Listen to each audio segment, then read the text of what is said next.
Nobel Economy Prize because of his accomplishment in what we call the social entrepreneurship. He is actually, I would say, the godfather for social entrepreneurship in the world.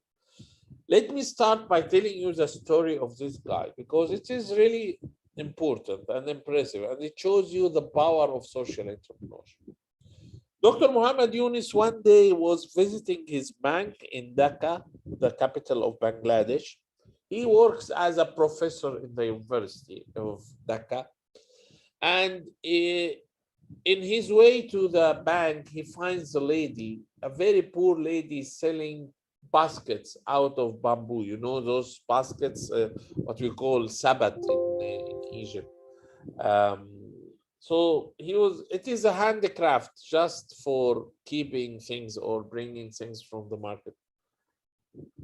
And she was asking him to buy one of her products. And he approached her. He started to chat with her. So, how are you doing, ma'am? What is your problem? How much are you doing or keeping? What is your family?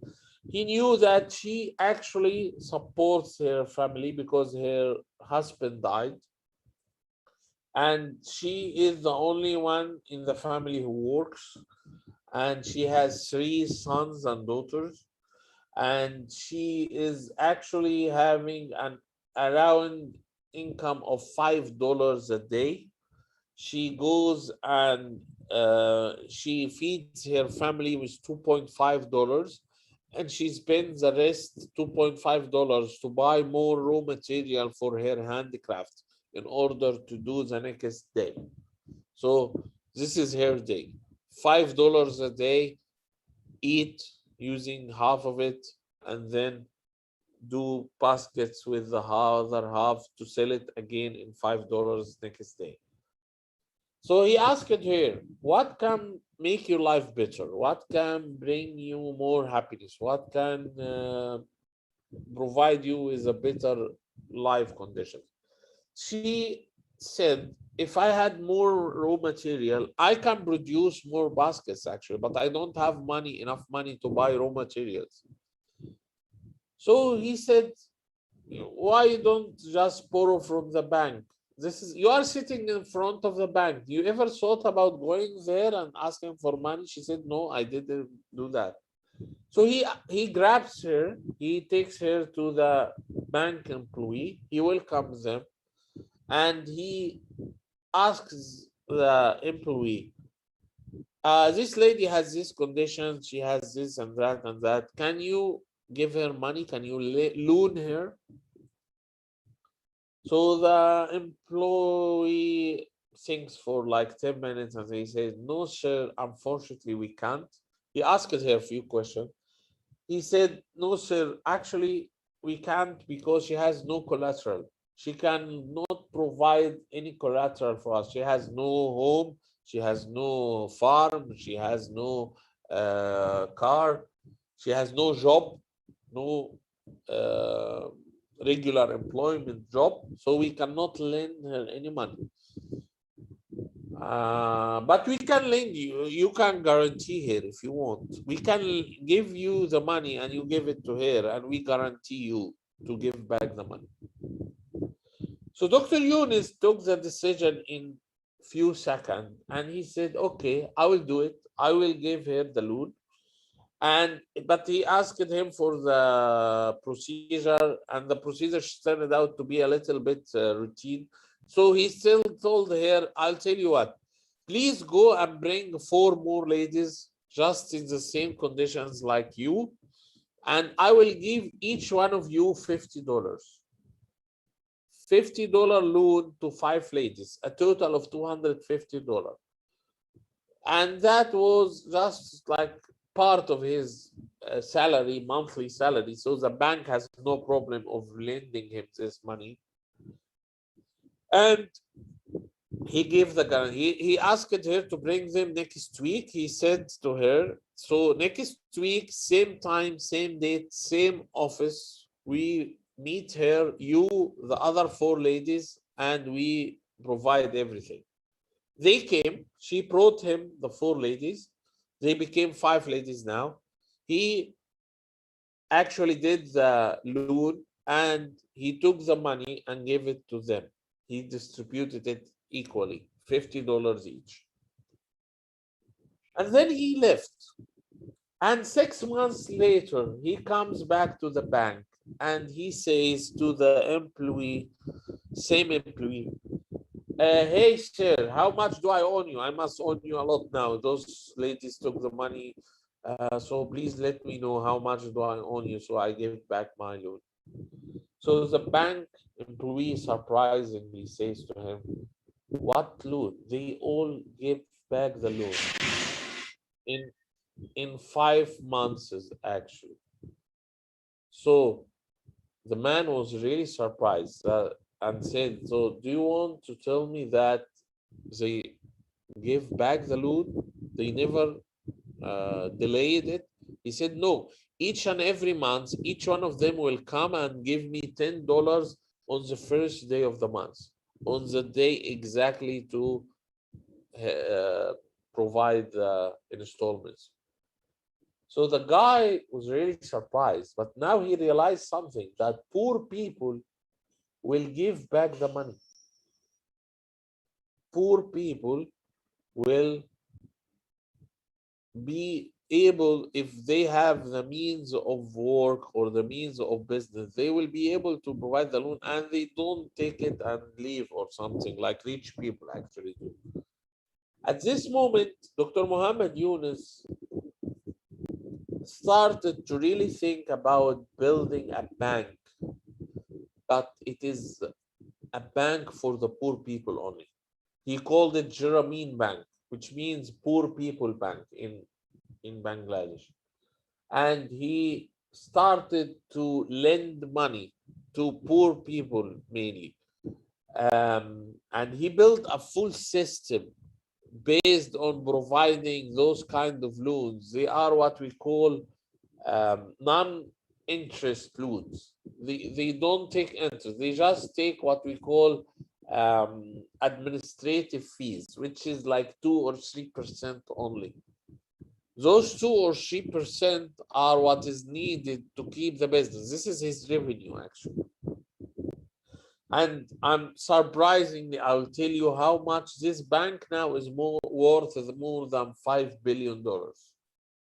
It is only lending poor people, but it included rules. So you cannot take the loan, for example, if you bring your children out of school. In order to keep the loan, you have to keep your children in the school.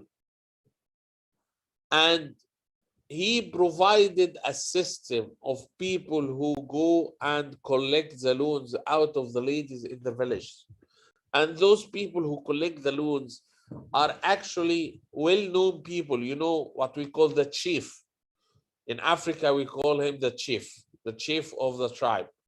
Or in Egypt, we call him al-Umda. Okay, so he asked those people to be his agents actually to collect the money. And guess what? This is best because people cannot argue or they get ashamed if this high-ranked person is asking him to give back the loan. So the system worked fine. And Grameen became a very successful case for helping the people. And that was the seed of social entrepreneurship worldwide. This is how it all started, actually. And so we have to give applause for this guy, really, because he brought this idea, which is now helping a lot of people to get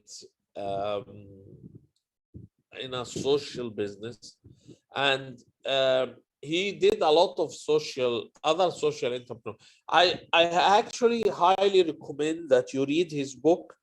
He has a book called A World with No Poverty, and it is translated into Arabic, and I believe it is translated into French as well, if you have any French-speaking friend here. So it is actually talking about the social entrepreneurship and how to do it, and what are the aspects of it. For example, he went to Danone, you know, Danone, the French company for dairy, and he was facing a problem in Bangladesh that children was having poor feed. You know, the deficiency of food leads to deficiency in growth. So the people body becomes very small actually.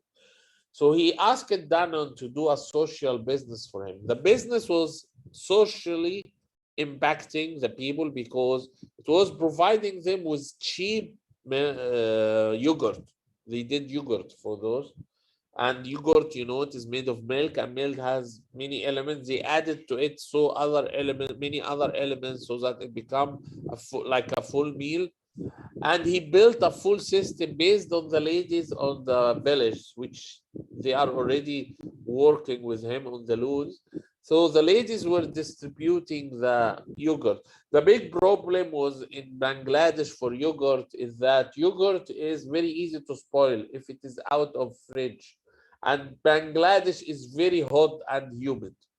So yogurt can be spoiled like in 2 or 3 hours. So they have to provide a full system able to take the yogurt out of the nearest fridge to the village in less than 3 hours so that people can eat it. And the only way to do that was through this. He built one of the best supply chain in the world to distribute yogurt all over Bangladesh. And it was, again, very successful. Even Danone, you know, you see, this is social entrepreneurship because everyone is happy. Danone were able to penetrate a market that they will never able to do. Jerome Bank achieved his social impact. People got food, good food, and people got money out of it also. And Danone got money out of it also. So everyone was happy. This is what we call win-win. And whenever you do social entrepreneurship, I always want you to think win-win. Everyone should be a winner in this system, in this ecosystem. So I would like to thank you all for listening and for this session. If you have any question, I will be delighted to answer to any of you. Because before we move to our keynote speech.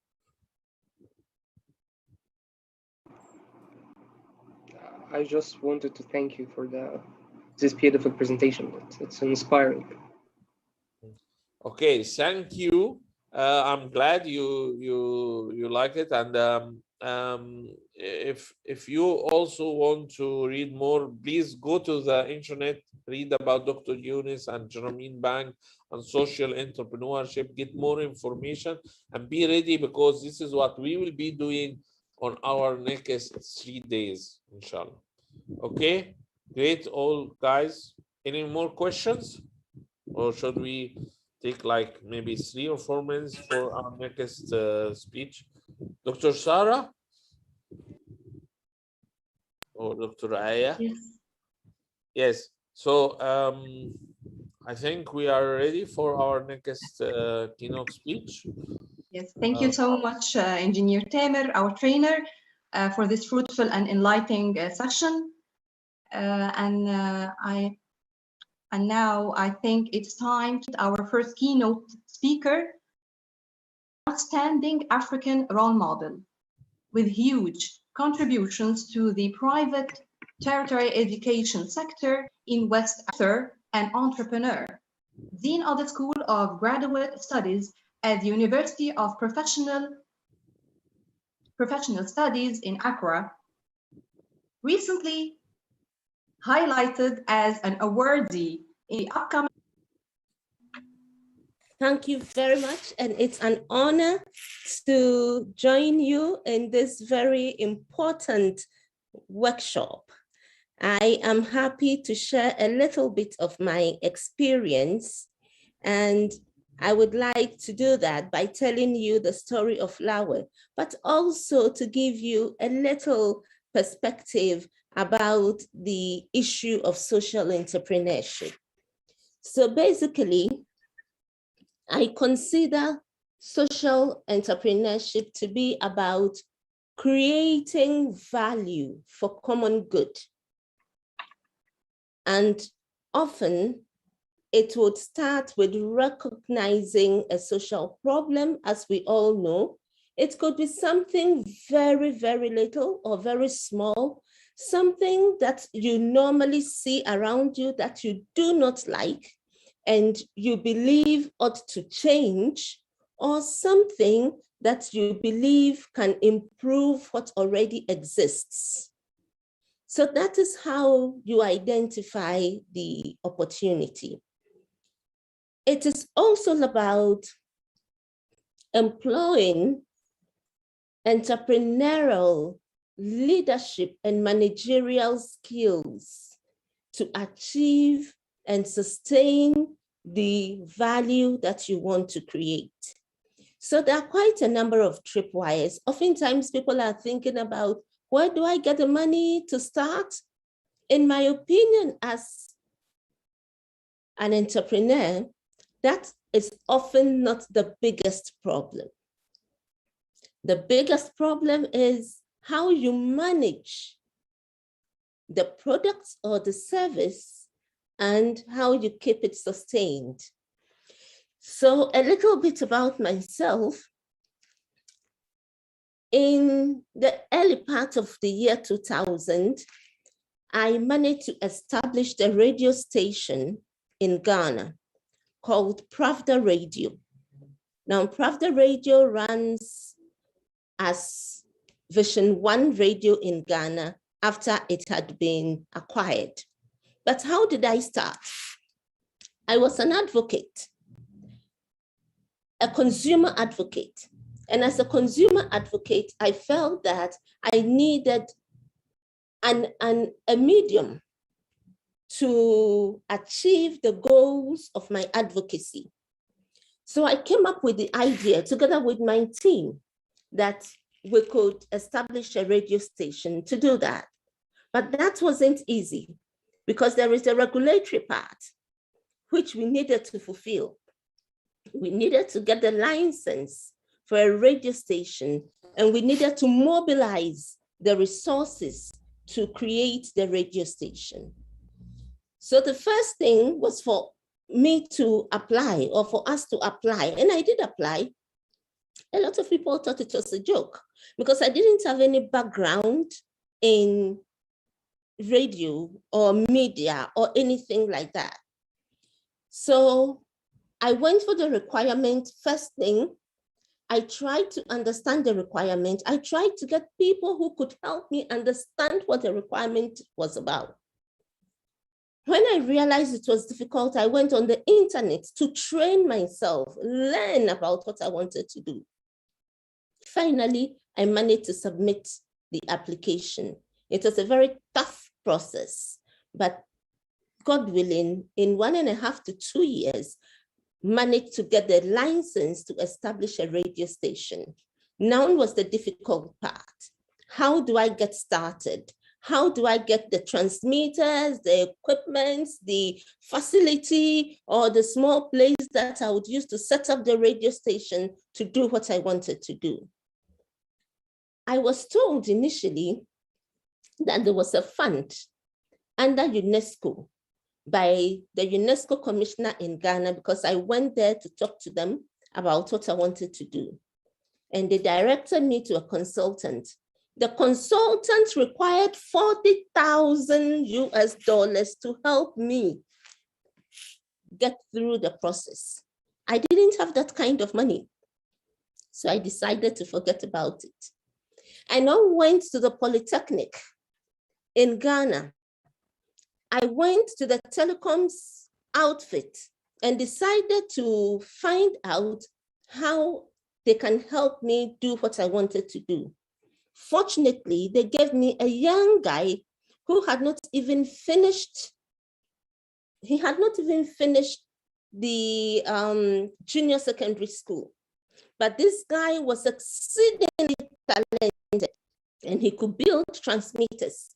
So the first transmitter was built with this young guy. And how did we do it? Bootstrapping. What is bootstrapping? Bootstrapping is a way of using your own small little resources to do what you wanted to do.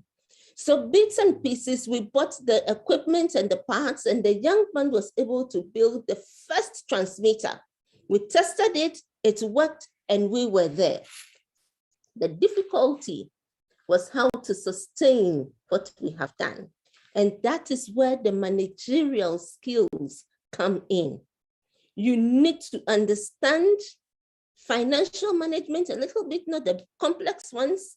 You need to understand how you plan, how you manage the finances, how you manage the people, how you manage inventory and all of that, and the tax system of the country. But importantly, I realized in creating business is when you are registering your business, are you registering it as an enterprise? Are you registering it as a company? And if it is a company, is it by guarantee? Is it limited by guarantee? In other words, is it going to operate like an NGO, or it's going to operate as a business? So all of this would also help you to understand how you get the money to start with. Because if it is going to be by guarantee, then you have different people putting money together, but with no interest for profits, and then you manage. If it is going to be a business, you know that you can have other shareholders to share the risk. I use this same concept to come up with Lawa Open University College together with my husband.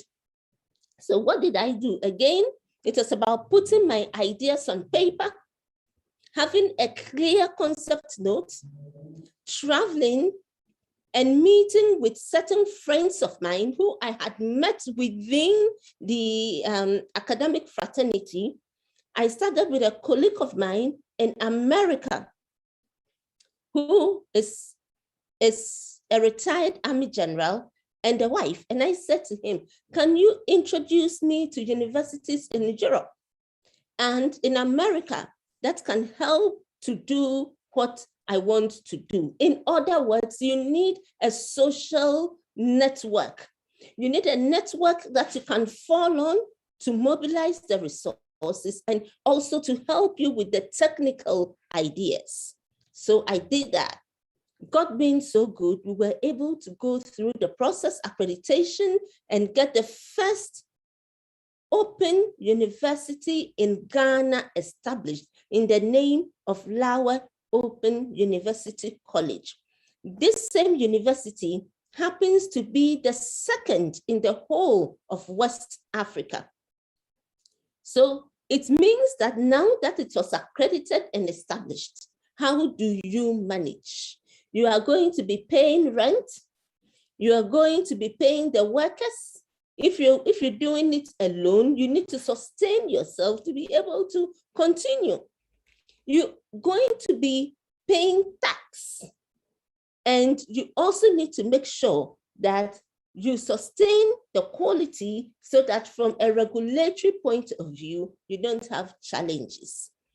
Social entrepreneurship is not like something you feel, I want to make a change, I want to create something, and you create. It is about your ability to manage it sustainably, to create the value, share the value to the benefit of the people and to your own benefit. So over the years as an entrepreneur, I came up with a few observations. First of all, I came up with the framework for social entrepreneurship.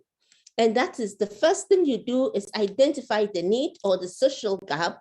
The second thing you do is to create that value that you have in your mind.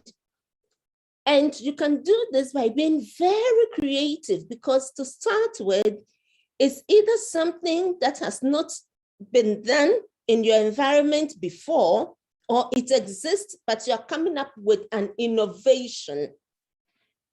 The next thing is that you've got to manage what you have created. And the last thing is you need to have a system to sustain and improve it. And so what skills do I think we need? I think we need strategic thinking skills. We need entrepreneurial skills, and entrepreneurial skills has to do with how do I identify the risks? How do I see the opportunity? And how do I continually have that positive outlook to achieve what I have set out to achieve? Because trust me, it is not as easy as we talk about. Practically, it can be challenging, it can be tough because it comes with a lot of uncertainties, things that you have not planned for. And that is where your entrepreneurial skill to be able to stand in the times of difficulties, in the times when it feels like you can't go on anymore, you want to quit, you want to stop, that is the time that your entrepreneurial prowess will be called into action. So for me, entrepreneurship is more about ability to manage and forge ahead in risks than it is about opportunities. The next thing you need is your networking skills. You need the social capital. You need to create a network of people in power, a network of people who are technocrats on the job, and a network of people who are down there who you can always fall on for the things that you want to happen. But you need the social capital. You also need the negotiation skills, and I've already spoken about the managerial skills. So again, I have spoken about how you mobilize in management and all of that. Which of these is the most difficult, in my opinion? I believe the easiest part of social entrepreneurship has to do with identifying the opportunity. That is the easiest part. It is identifying the opportunity. The second most difficult is creating the product or the service that you want to use to create that value. But for me, the most difficult part is managing to sustain the value you are creating. So I've said that it is not about getting the money. Getting the money, you can use many different strategies to get the money, whether it is a loan from a family, or you go to the bank for a loan, or you go to people with your plan, with your strategy, with your concept note, and you get it done, or you get it done through a project, which would be the developmental approach or the NGO approach.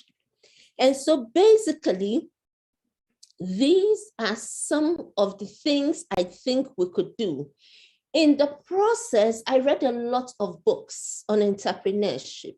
I watched a lot of documentaries and videos and films. One of the films that touched me so much that I will recommend to people in this workshop to watch, maybe this evening, if they could, is Joy, the film called Joy. And Joy, it's about a young woman who created the $1 billion miracle mop. Mop is the mop we use to clean the floor. But this lady was on a boat. She had wine, it broke, and as she tried to clean it, the bottle pricked her hands. So out of that experience, she decided to come up with the miracle mop. And this mop is a mop that you don't need to squeeze with the hands, but you had a system of squeezing itself so that you don't touch anything that can hurt you, harm you, or contaminate your palm. She created that, and it was a beautiful idea. But how she got it off the ground? Because when you have a product, the difficulty is not just managing as in paying people and inventories and raw materials, but it is about how you market it.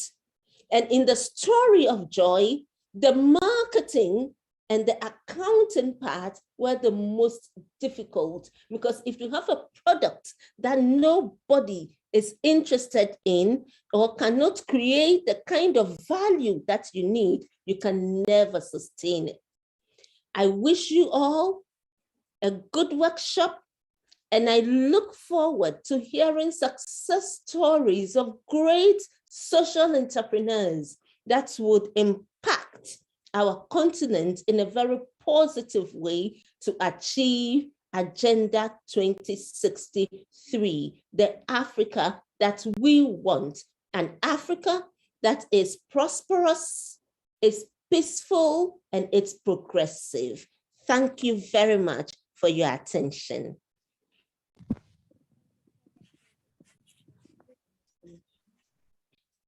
Thank you so much, Professor.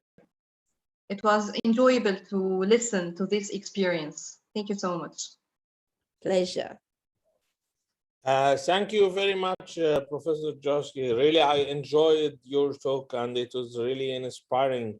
And I hope it gives everyone now an idea about how to do business, how to do entrepreneurship, and how to go to social entrepreneurship. Let us just stop for 2 minutes, a couple of minutes, and I will restart with you regarding the teams that we already formed and how we will proceed on that. Just 2 minutes.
اوكي طيب احنا دلوقتي ان شاء الله يا جماعه عايزين الاول نحدد التيمز، كل واحد يبقى عارف التيمز اللي هو فيها والرولز بتاعته في التيم بيبقى شكلها عامل ازاي وايه المطلوب بالظبط. اولا دي زي ما انتم عارفين it's a camp, it's an hands on training، يعني انتوا بتعملوا كل حاجه بايديكم، وعشان تعملوا كل حاجه بايديكم ف you are simulating ان انتوا فعلا تيم في بزنس في شركه عشان sorry I have to switch to English now. So hello everyone again. Now we are starting by talking about the teams that we had already formed or helped to form, and how we will proceed with this workshop. First of all, this is a hands-on workshop, as you can see. So that means you will do everything by yourself. It will be great to tell you about social entrepreneurship and how to do business and how to start your company, but this is not good enough. In order to really realize it, you have to do it yourself. You have to do it by your hands, by yourself. So this is why we are going now to tell you about how the teams are formed, what are the rules of each one of you inside the teams, and how we will proceed with our next activities. So please, Dr. Sarah, should I share the worksheet or you share it? We need to know first of all who exists from each team, because not everyone now is on the teams, not everyone is on the session actually. Yes, with pleasure. Aya, leader, teaming and the grouping right now. Okay, doctor, I will share it.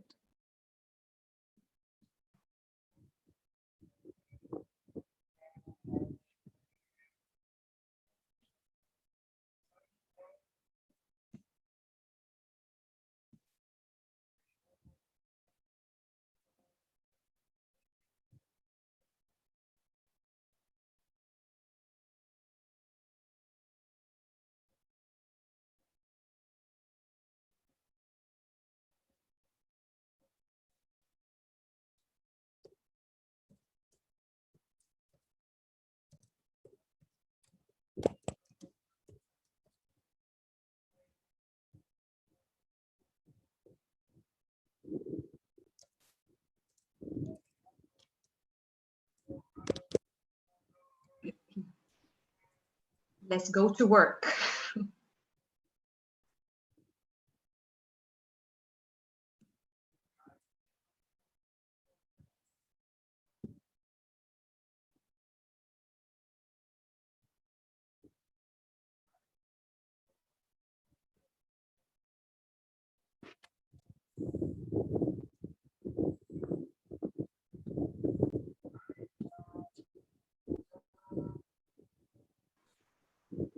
أي أستأذنك لو ممكن نكبر شوية الفونت. Please, would you magnify the font? Thank you so much. Okay, so we need to know who is already with us on the session from team 1. We have Ferdinand Nuzusopa and Shilufa Noper and Ferdinand. So anyone so from team 1?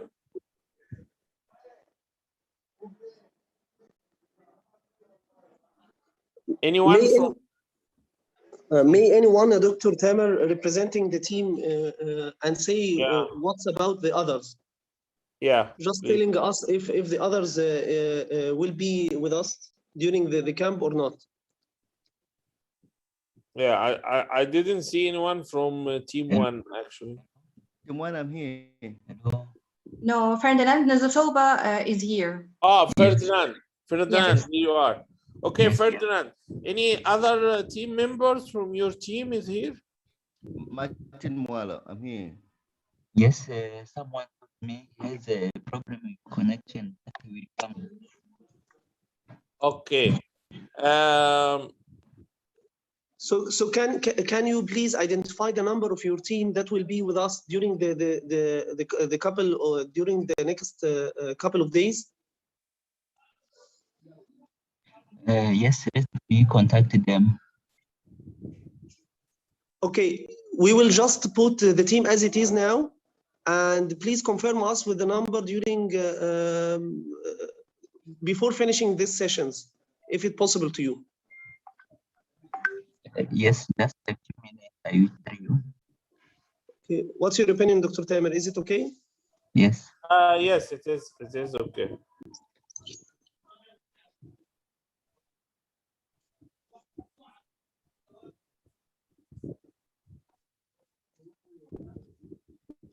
Martin also Benzo is here from team 1. Okay. So Ferdinand and Martin, where are you from, guys? Good morning, Ferdinand. I'm from Burundi, but I'm in Alexandria. Oh, okay. Great. A great country. From Sangor University. Oh, excellent. Pleased to have you. Shukran. Then it's from Zambia. Okay, excellent. Okay. Anyone else from team 1? MJ Aya, please highlight Muala with the yellow color that he is present today.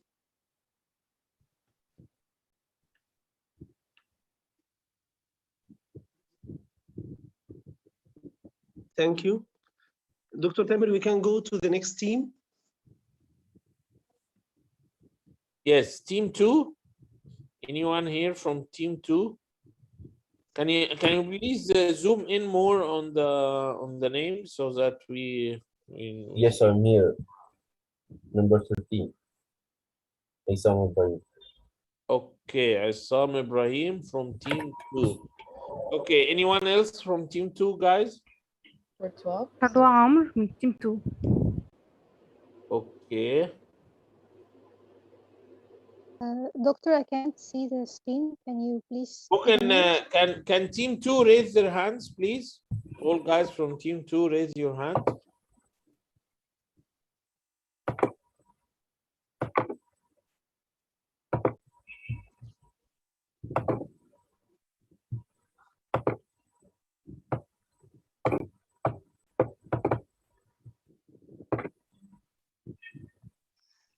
Okay, so we have 4 members here, team 2, great.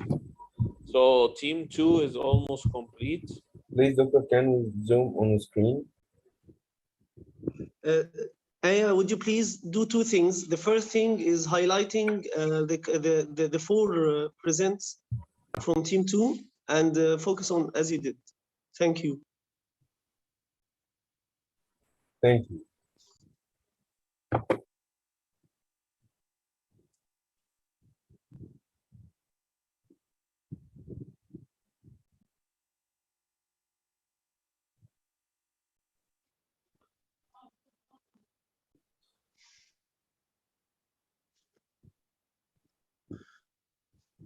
Okay, Dr. Tamer, let's go to team 3. Yeah, go to team 3. Okay, thank you, team 2. Please lower your hand.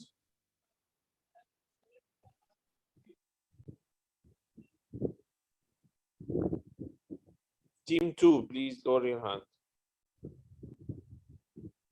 I'm sorry, but I'm here. Number 12 from team 2. Okay. Okay, excellent. So we have 5 members on team 2, which means the team is almost complete. Let us move to team 3. Anyone here from team 3? Please raise your hand. We have Diu. Yes, I'm here. Pura, Hanan. Hanan Khalid is here, yes. I'm here. Yes, I'm here. Abdurrahman Fathallah here. Okay, Abdurrahman, Abdurrahman Hassan. raise your hand. Yeah.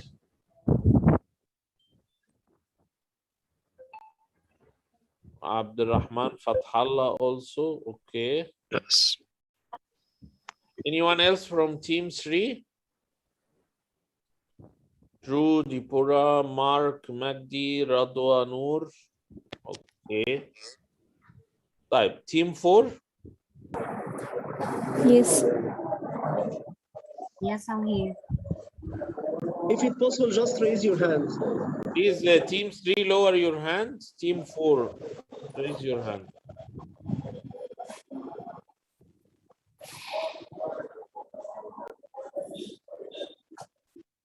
Doctor, Yes. Mark Magdi from Team 2 is here. Mark Magdi from team 3. Three. Mark Team Magdi 3. is 3. So please Mark Magdi, team 3. Okay. Team 4, we have 4 people till now. Anyone else from team 4?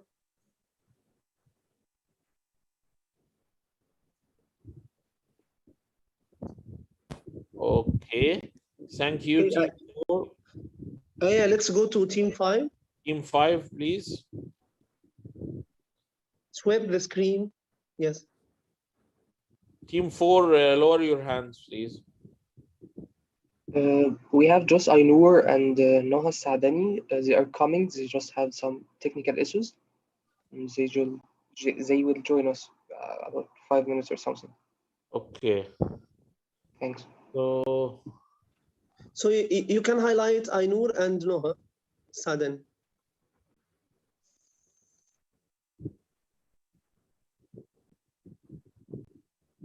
Yeah. Team 5, number 7 is here. I'm here.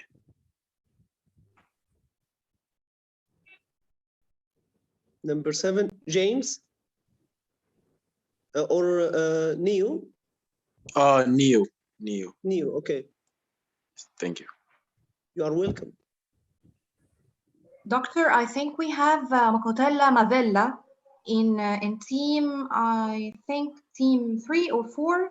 I can't see the rest of the PDF, the rest of the Excel.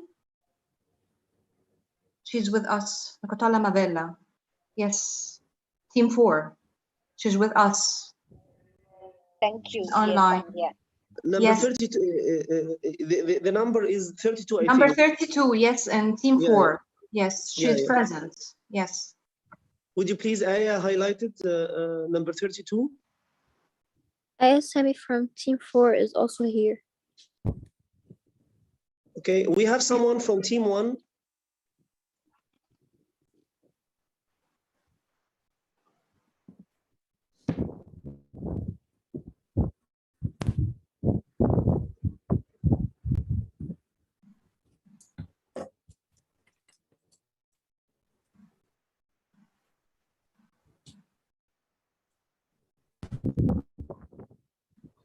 So during this time, please, I'm asking each and every team, they should create a WhatsApp group for them to be able to communicate if possible, because that will make it easy for them. We will also divide you into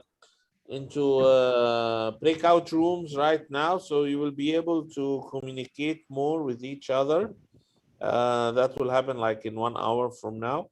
But if you can do communicate through WhatsApp, because you will work on many activities and exercises during the day, even after we finish the sessions. So you should be all able to communicate with each other, okay?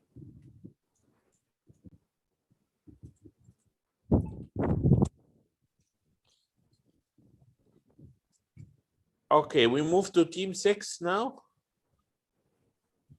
So team 5, please lower your hand.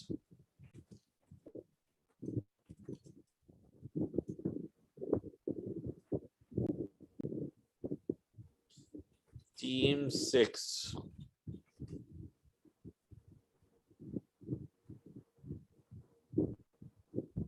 Anyone from team 6? Sami from team 4. Sami, you are already marked, so no problem. So we have Dr. Basim Samir on team 6. We have also Mahmoud Nepar. Mahmoud Nepar is team, no. Okay. Dr. Basim only on team 6.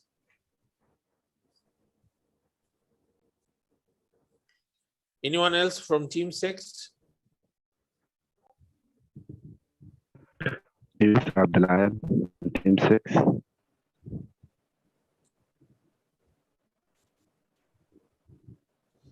Yasri, okay. Sami, okay. Yusri, Abdulal, okay. حد تاني team 6؟ Anyone else? Team 6 guys. Okay, we move to team 7.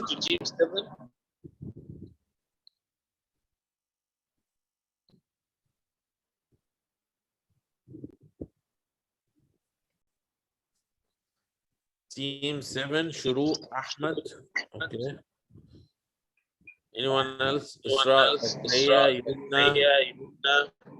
Yumna Ala, Yumna Nabil, Hala Mahmoud, Gakula Nelson.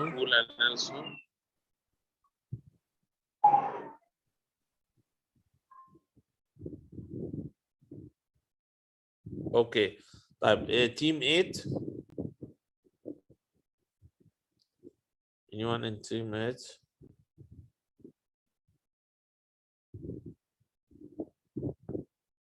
Mustafa Ala. Okay, team 8, Mustafa Ala. Engineer Tamer. Isra Zakaria is here from team 7, but she has a connection problem. Who? Isra Zakaria. Isra Zakaria, team 7. She's there? Yes, but she has Okay. a connection problem. Okay, please mark her. Like Mustafa Ala. Anyone else from team 8? Team 8. Okay, so here what we are going to do, we are going to join team 6 and 7 and 8 all together.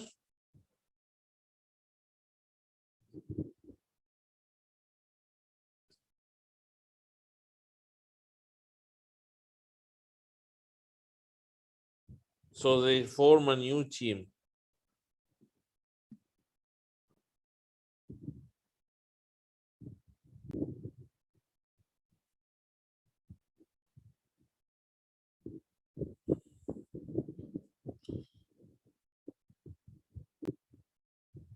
Okay, excellent.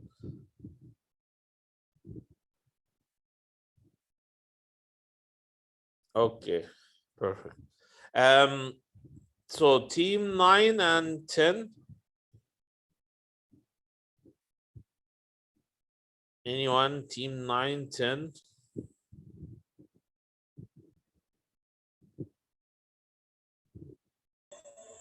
Efrosina George from team 10. Okay. Rahab Mahmoud, team 9. And I'm from team 9, Amina Zaki. Amina Zaki, team 9. Okay. Anyone else, team 9 or 10? Oh, yes, team 10. Okay. Yes,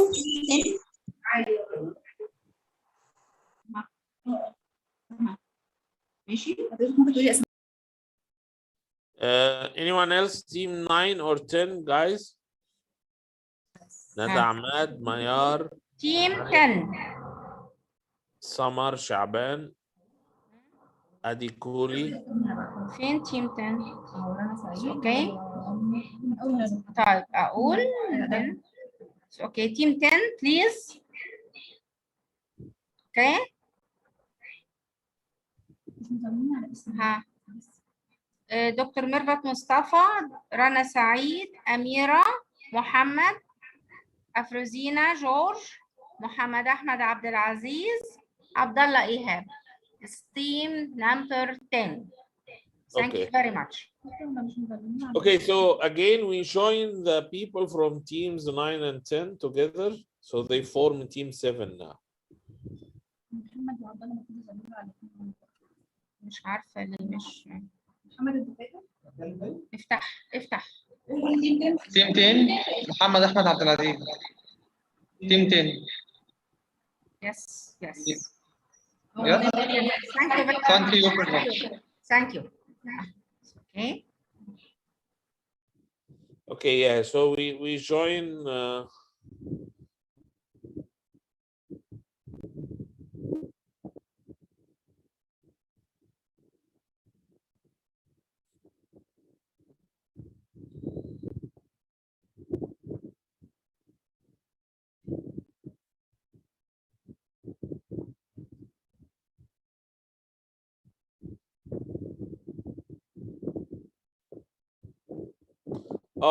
one from this last team, team 7, can go to team 3 because it only have 4 people.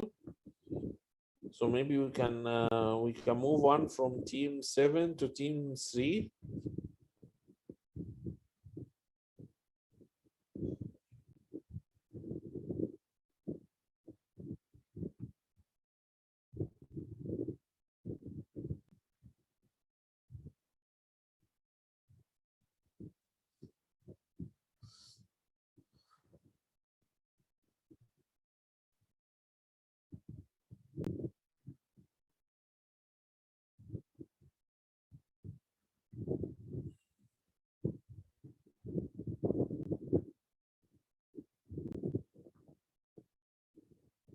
Okay.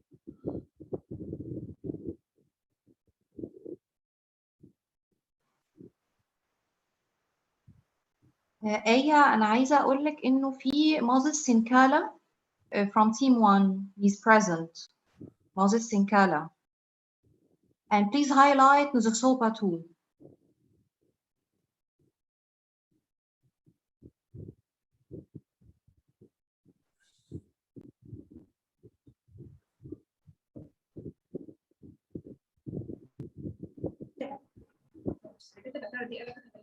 ايوه احنا نعرف. وريني يا بنتي. احنا رقم 3 جروب 3. لا ده احنا شاملنا من 3. لا من 3 اهو يا اهو.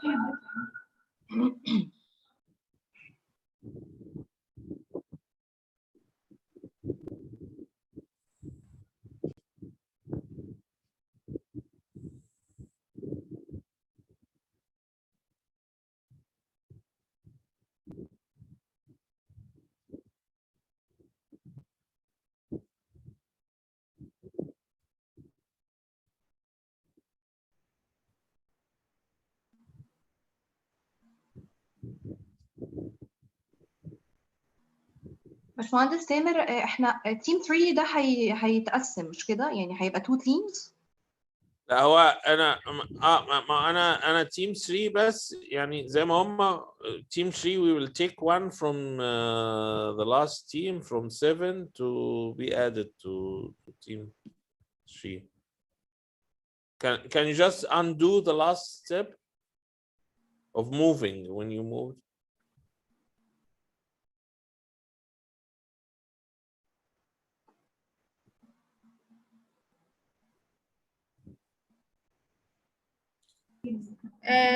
دكتور بليز.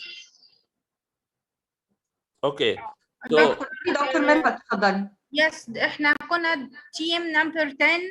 أيوة. دكتورة ميرفت، رنا، أميرة، أفروزينا، محمد عبد العزيز، عبد الله إيهاب.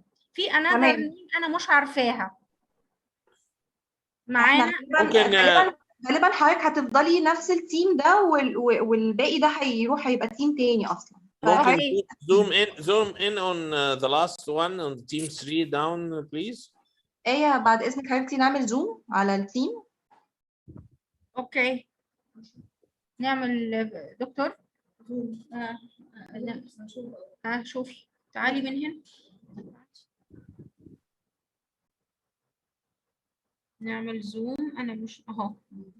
اوكي سو دكتورة ميرفت، رنا سعيد، أميرة محمد، أفيروسينا ومحمد عبد العزيز دول تيم. عند عبد الله إيهاب عند عبد الله إيهاب ماشي اوكي. not دول more not دول more دول تيم دول كده تيم 7. الباقيين عشان هو مكتوب عندي تيم 3. لا ما هو تيم 3 ده الباقيين اللي تحت بقى. اوكي من اول أميرة تيم 3. يعني احنا هنفضل يس هنفضل احنا تيم 7.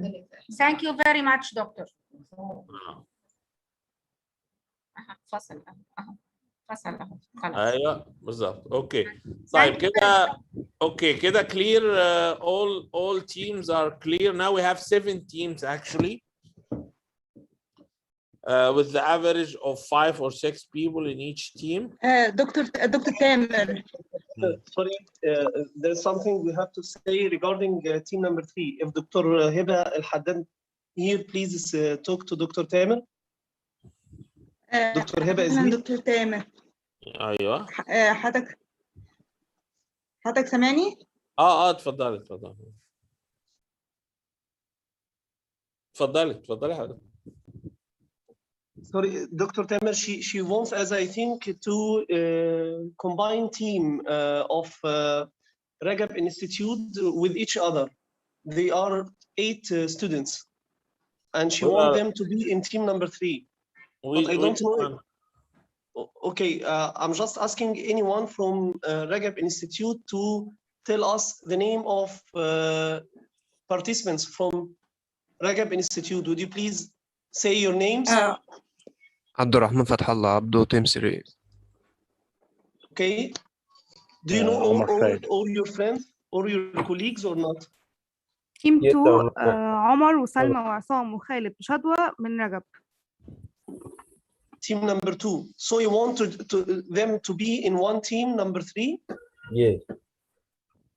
With Mark, Magdi, and Abdurrahman Fathallah, and Abdurrahman Hassan from team 3. Okay, if we took those 3 from team 3, team 3 will only be 3 people. Look, please, team 4 is how many? I think team 4 has more numbers. 4 numbers. 7. Team 4 has 7 people. So we can switch it, Dr. Tamer, please. Yes, if it's possible, it will be good. Yeah, it's okay, no problem. Thank you for the cooperation, Dr. Tamer. Thank you. Thank you, Dr. Tamer, very much. Yeah, so please move the 3 names from team 3. Yeah, and then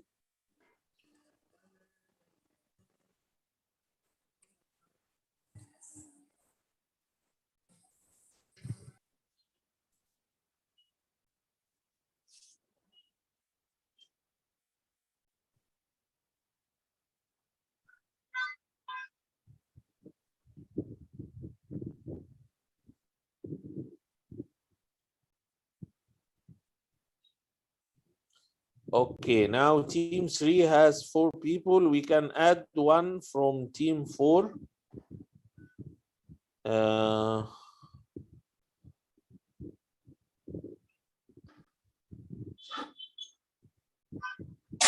Okay, we can add maybe Ines Kamel. It's okay.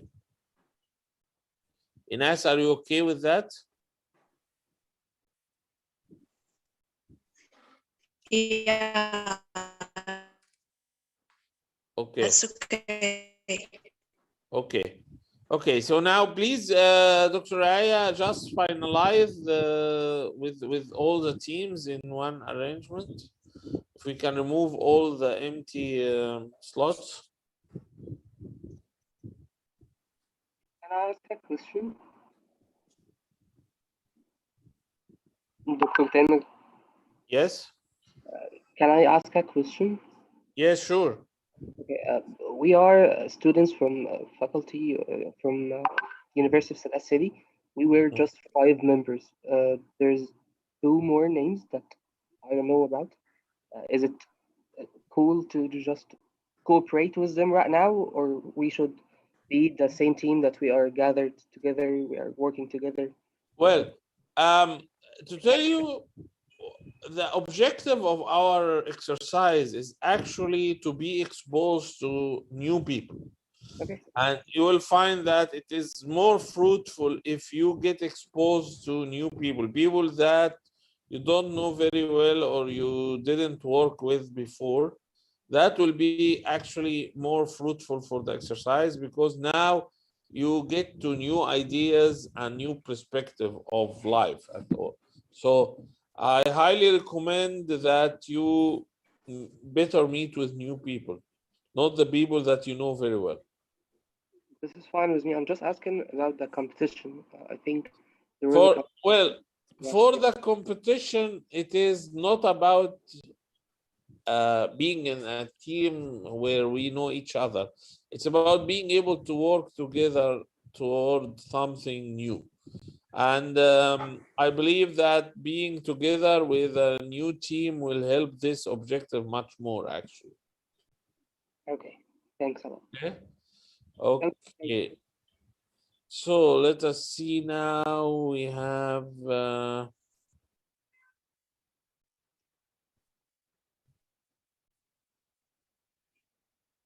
okay, team 5 has 6 people, while team 1 has only 4 people present, right? Anyone else still in team 1? We can give them kind of free time to collect the others.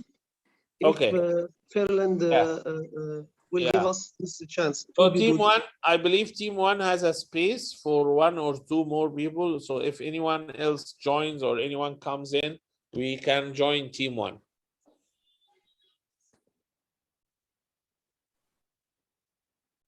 Because all other teams are either 5 or 6. So رنا أنا مش سامعة. Is there anyone present and isn't enrolled yet in any team? That's a question. yes, please. If you are not enrolled in any team, please identify yourself. Please raise your hand if you are not in a team. Because each one in this training should be in a team. There is no individuals, only teams. Okay, this training is for teams actually. Okay, so I believe we are ready to go now. So I will share with you the next screen.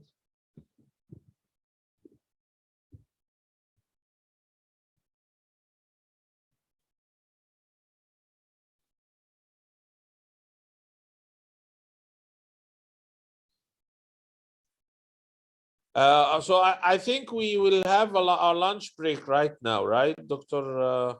Aya, Dr. Ala? We yes, should have our lunch break now. Yes, it is 12:38 already. So we should have our lunch break, and we get back at 1, okay, 1 p.m. to have the speech from Dr. Mori.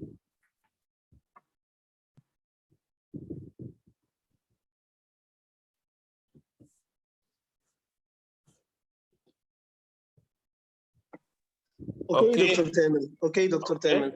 It's a Okay. lunch break, and then we will go back, come back again to meet Dr. Mori. Okay, Aya? Dr. Sarah? Yes, doctor. Okay. Tamam, doctor. Yes. Thank you all. Thank you, Dr. Tamer. See you after break all. We'll come back at 1. Thank you all. Thank you. The lunch break should take how much minutes? I don't think. Yeah. I'm asking. We'll come back at 1. 1. So 1, it's yes. 1 p.m. Yes. 20 minutes. Okay. 20 minutes. Okay, thanks. Thank you so much.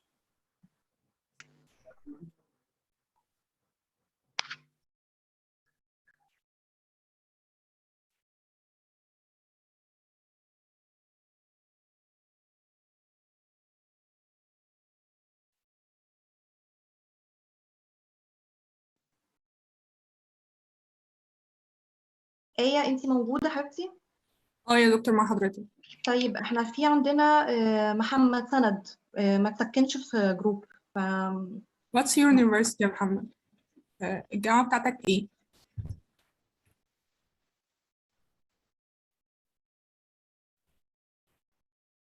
محمد سند. محمد انت سامعني؟ طيب ممكن يكون طلع يعني مش موجود دلوقتي، ممكن نستنى لما نرجع ونسأله تاني علشان نقدر نسكنه ونعمله جروبينج. اوكي. ماشي. طب دكتور آية. ايوه. لو سمحت احنا كان في هو اسم من معهد رجب، بس هو بقى في تيم 3 لوحده، فممكن نضمه لتيم 2 زي بقية زمايله. خالد. محمد. خالد. خالد محمد تمام. خالد محمد تيم 2. اوكي. تيم 2. ايوه الاكل. اوكي. شكرا. you're welcome.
انت اسمك محمد سند صح كده؟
digital space, an expert in mentoring co-founders and business development in the technology industry, including the blockchain technology and the DLT.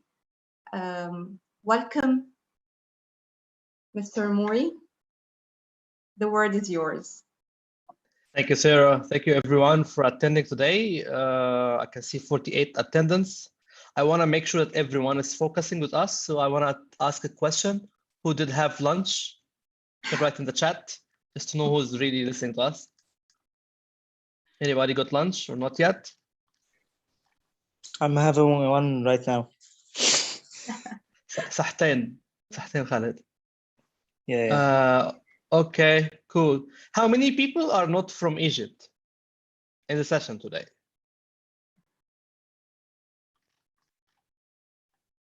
Me, Martin. Okay, Martin, where are you from? Ghana, Kenya, Angola, Zambia? Right. Just Martin? Everybody else is Egyptian? Moses? I'm also not from Egypt. I'm from Zambia. Good. Oh, good. Because I know the session today will be about the e-learning space, distance learning, open universities. And I added to that two things. I added the entrepreneurship with that ecosystem, and I added freelancing opportunities that comes with digital platforms, especially after COVID-19. So if you're going to be happy with that, you can stay. If you're not going to be happy with that, I think you should also stay because we add some value based on our conversation with Dr. Ala yesterday. I would like to extend my thanks to everyone in Faiz University for inviting me today, and to Dr. Amr, Dr. Wafa, and Dr. Amani, to Sarah, thank you, and to Professor Nurhan Fanaki, right? Good. I'm trying to share my screen, but it's not allowing me to share my slides. Please, Aya, co-host for Mr. Mori. Yeah, from Burundi, but I am at Alexandria. Okay, cool. I'm half Egyptian, half Armenian. I was in Egypt for the last few months, but I actually live in Australia. So right now it's 9 p.m. here. Good. But anyway, I'm gonna make an introduction quickly once I get the slides shared. Okay. Alrighty. Cool. Can you see my slides? 1 second. Yeah. Yeah, we can see it. Can you see the full screen? Or the one with arrows? The one with arrows. Ah, okay. You shouldn't see this one. I was swipe display. How about now? Yeah. Just only one. Perfect. Okay, good. Our session is what, 3 hours today, Sarah? Yeah. Okay.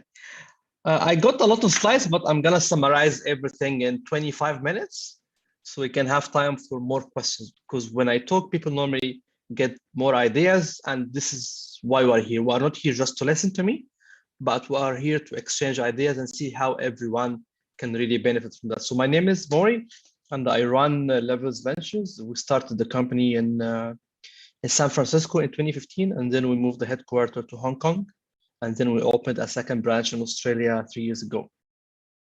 As a company, we focus on a lot of areas, but we focused last year after COVID on supporting the development in emerging markets like Africa, Middle East, Southeast Asia, and Latin America. And I was in Africa and Middle East for 4 months, first half of this year. And we learned a lot about the ecosystem, about the universities, about the incubators, about entrepreneurship clubs. And I'm gonna share some of this experience with you today to make it more exciting. This is our team. Our team are in 5 countries. The people in yellow are the partners. People in the blue are our advisors. You see background, you see diversity. Diversity is important to us. You see at 50% of the team are females and 50% are not females. to make sure that there's a balance, there are insights, because no one can do anything or everything alone. So we believe in the collaboration. We focus in 3 areas, our practice, working with incubators and accelerators, working with startups, working with traditional technology companies. We're very proud to have 2 big companies in the IT as our clients, SAP and Dell Technologies. They are 2 of our clients. But when it comes to startups and open universities and education and incubation, we see the focus on the blue and the yellow colors. This is what we help people.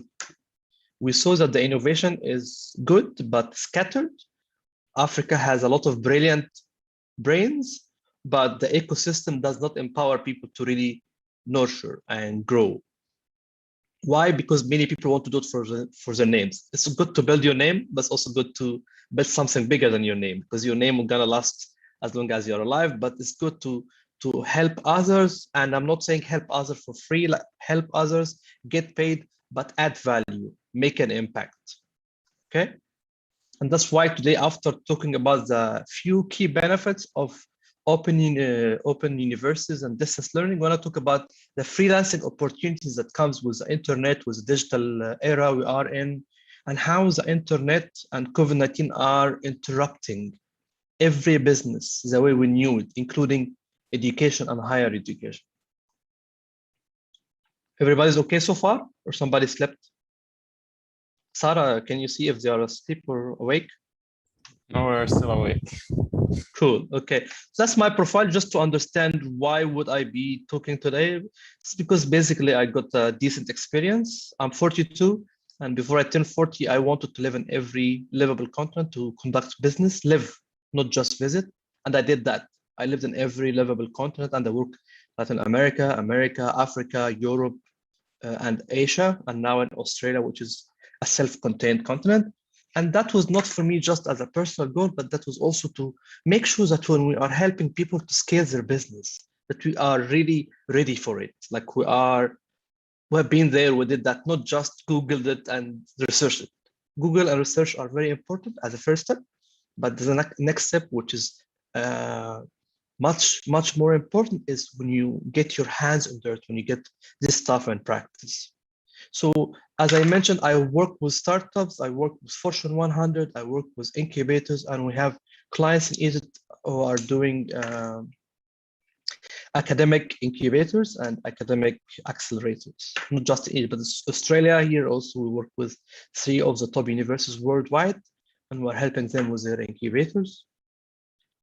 During COVID, the last 18 months, we were able to train 50 incubator managers and 300 startups across the whole world. And that might give you an idea of where and how we can help. Okay, education post-COVID-19. And I'll talk about it in a very, very nutshell, not deep, because everybody knows what happened.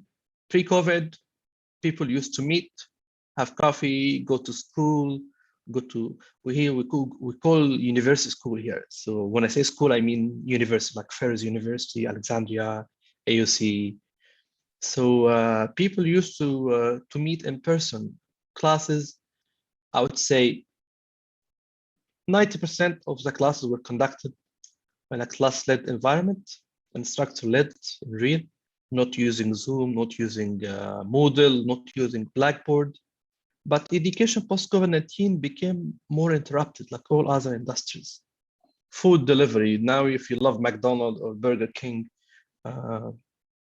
you can see that now you are not buying it through the normal channels. If you are in lockdown, then all the delivery will happen through Deliveroo, Menu, all this kind of delivery platform. Education is like every other industry, got disrupted.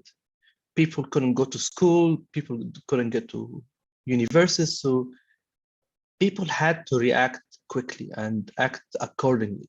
So what happened is most of those who did not have LMS started to build LMS. Most of those who had an LMS but were not actively using it started to educate their staff and share this with their students in order to make sure that they don't lose the opportunity of keep growing, keep learning while the pandemic is taking us into new places we've never been there before. So education is like any other industry, has been disrupted massively by COVID, but at the same time, that opened a lot of opportunities. Why? Because distance learning was not accepted before. Now it's more accepted. Now many people understand that distance learning is as good as when you do it in real, not online. But the benefits are tremendous. If you are in Egypt or any busy country like India or China, you will definitely save a lot of time and money and blood pressure when you save going to traffic. If you're driving, if you're taking bus, if you're taking the tram, you would save a lot of time. Not many academic institutions will agree because that impacted the academic fee, but let's just take it as a positive thing for students that they benefited from saving time, having work-life balance, having education-life balance, so because you can spend more time with family and friends and do what life is supposed to be about, communicate and have fellowship. The good thing is you notice many people started to get certificates from universities where before you couldn't do that because it was expensive, you had to travel, you had to get visa, and most of African countries are not really having this privilege when it comes to applying for visa. It's difficult. People get it, but they are afraid from people going there and breaking the visa, which happens a lot. So open university distance learning allowed us to study anywhere we want from the comfort of our couch, allowed us to keep doing our current job if we have one, allowed us to at the same time achieve our passion. If we are working and we want to change our career, then doing an education with open university or distance learning is a great benefit of that, especially you design your own time. Most of the material are on demand, so you really have the time to do it, and it reduces the cost of living in a different country, renting a new place, paying high tuition fees. So it allowed us to do things we're not allowed to do before. The benefit also of learning and open universities is that it allowed us as remote learners to gain extra skills. Like let's say I'm an engineer and I want to move to the investment field. So I would go to any university that will provide courses about equities, private equity firms, how to structure a fund, and I can do it while I'm still working, while I'm still having my original degree.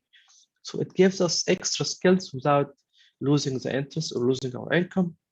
It allowed us to study in our pajamas. Yes, people now can work and study while doing everything as long as cameras are off, or at least the upper half is fine. And study when and how you want, and there's no entry requirements, and there's freedom of movement.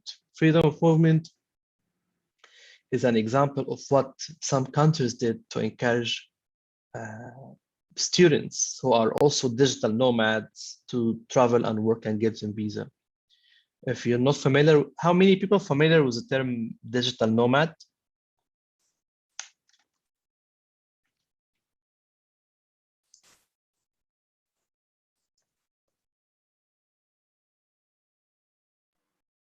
How many people are familiar with that term, guys? I think it's not that familiar in Egypt. In Egypt? Yeah, but digital nomad can be basically if you are someone who loves surfing, who loves cooking, and you live in a different city where the focus and interest of the city is in that area, but you can work remotely. And that's mainly for people who are working on the digital space. Countries like Indonesia, Bali, Georgia, Estonia, they do right now for anyone, even African, is they give 5 years visa, providing that you do work online and that you don't do business with the local market. So if you work there, you don't work with clients there, but you work from there to support customers anywhere. The beauty of that is it helps you as a human being to nurture your skills. You live in a reasonably cheap place and service as much market as you can. So we're going to talk about this in the next part of the freelancing, because you can do freelancing even if you are a university professor. It's not just limited to fresh graduates. So how many people here do more than one job? Like full-time and part-time and Uber and anything? I do more I'll on not tell Abdurrahman, I'm not gonna tell the Daraib. Don't worry. I'm just asking questions. How many people doing more than one job here? I may be doing. You do, I'm Hanan? studying right now, and I'm also Yeah. working as a freelancer in video editing. Sorry? And I'm also working on a student activity as a president of it. So Good. Good. yeah. Awesome. But you get paid, right? As a freelancer, yeah, but as a president of the student activity, of course not. Okay. Awesome. Freelancing, translator, and Vodafone UK also. So people are familiar with the concept of freelancing because we're going to talk about it in the next few slides. But the benefits of the distance learning and open universities is a foundation for all of that. Because if you go to traditional university, the mindset is different. You have to be committed to one place. So you cannot really practice the luxury of being able to study from anywhere and work from anywhere. So there's a link between distance learning, open universities, freelancing, and being an entrepreneur, right? Is it good so far, or somebody's getting bored? Sarah, you are my standard, you are my thermometer. You okay? Bored? Not bored? Awesome. Awesome. So open universities. Hello? I'm saying not at all. Oh, thank you, Mohamed. Thank you. Awesome. So open universities. Why open universities? As I mentioned, it's a great platform to support and encourage people to do any career shift they want to do. And even if they are not doing career shift, it gives them the flexibility. If you are a father, if you are a mom, if you are someone who's taking care of his or her elderly parents, it gives you the chance to do this without disrupting your life.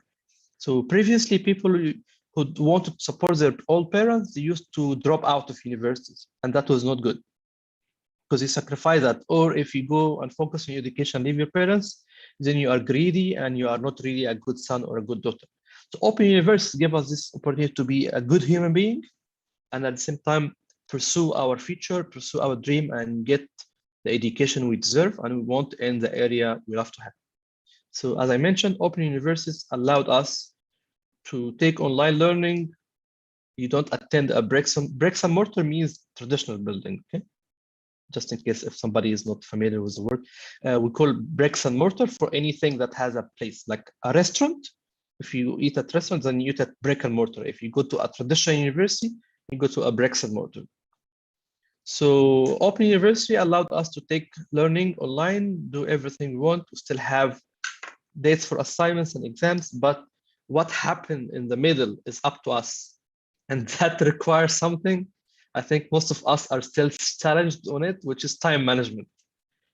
In order to be successful in open universities and self-paced learning that doesn't give you 100% schedule with instructor or with professor, it requires a lot of discipline and time management, right?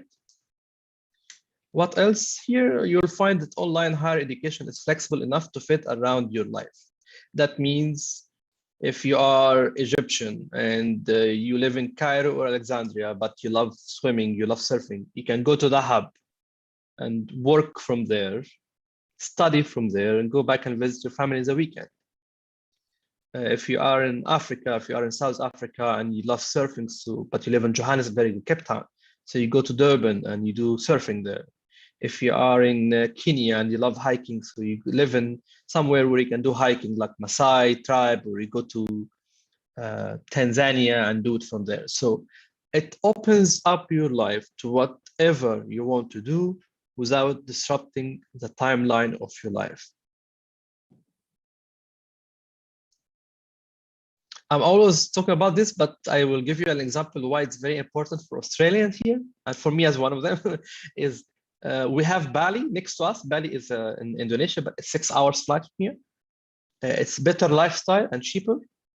And it has beautiful beaches, beautiful temples if people love yoga and this kind of meditation. So many people go to Bali and work from there every now and then. And most of the corporation here as well allow people to work remotely. It's not just startups, not just Open University, but many corporations here are allowing people to work remotely.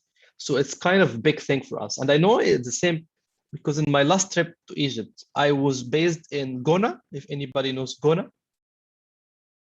Yeah, I was working from El Gona, enjoying my water sports, and I was traveling to Cairo and Alexandria 4 days every month to conduct my meetings. I was traveling from there to other countries like Dubai, like Kiev, and come back to Gona and do my meetings there. So having a flexible place to work from, having a flexible place to study from is a big advantage. We should leverage it right now, especially that everyone is open for it and everybody started to know about it after COVID. This is when it comes to universities and distance learning in a nutshell. I'm going to focus now a little bit in the next 10 minutes on the freelancing and how is that good and how that will help us if we are working full-time, if we are still students, and if we are thinking of shifting career. How many attendees are students?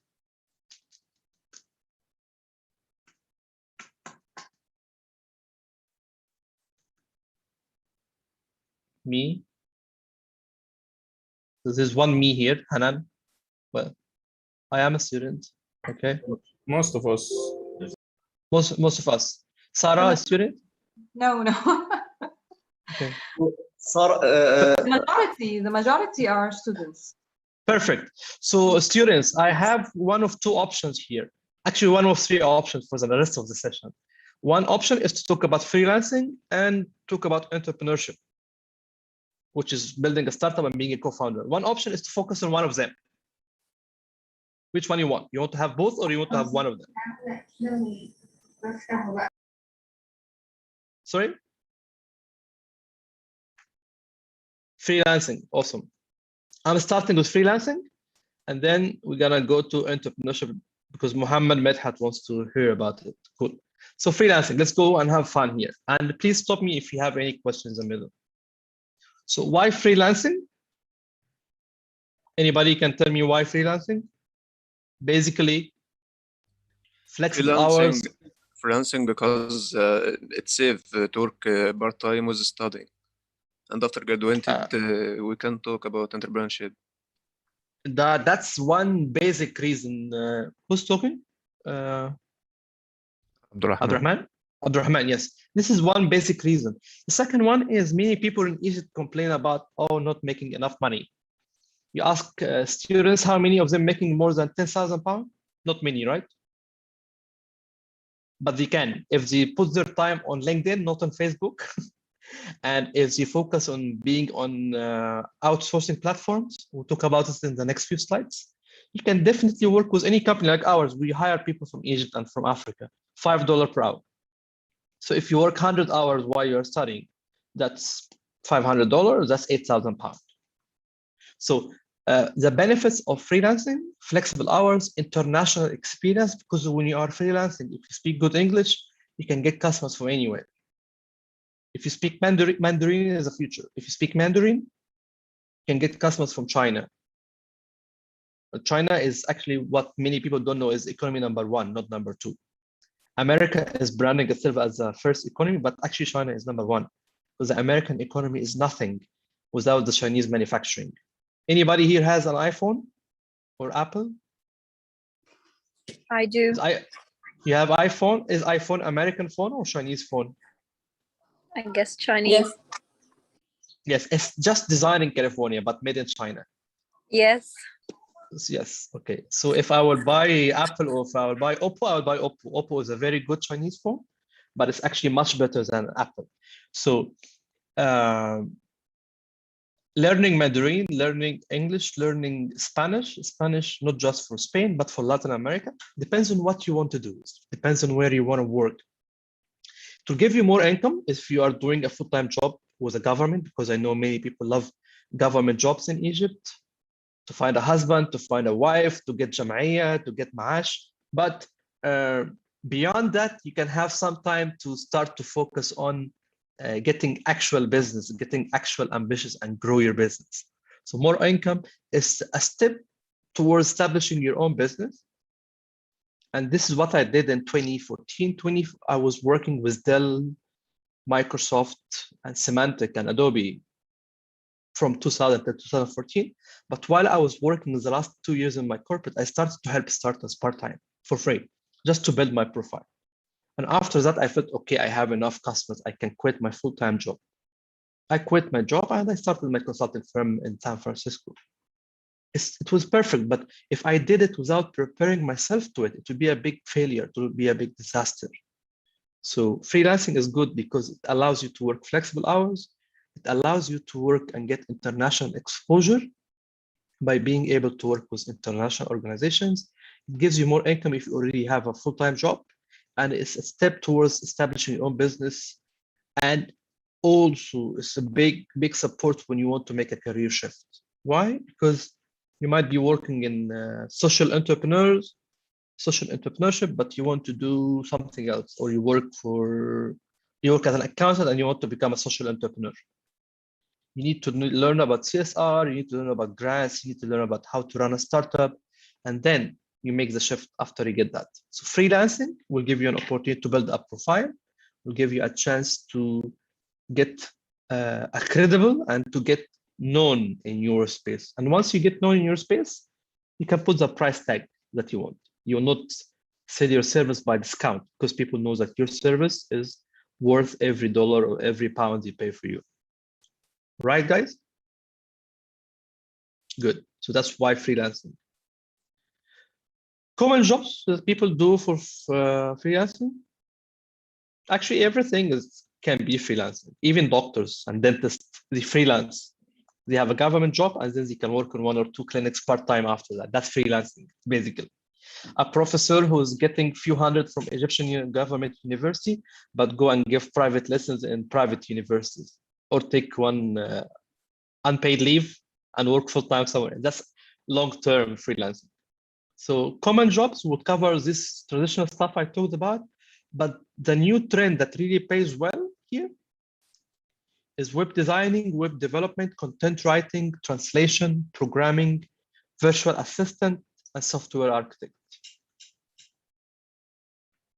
Recruiting, accounting, project management, investment advisor, equity analyst, trainer, and more. Like these are just, I would say, the top 10 where they get paid really well. Like a web developer would take anywhere between $15 to $20 per hour if he works well, or if she works well, and if they speak very good English, not just good, very good English.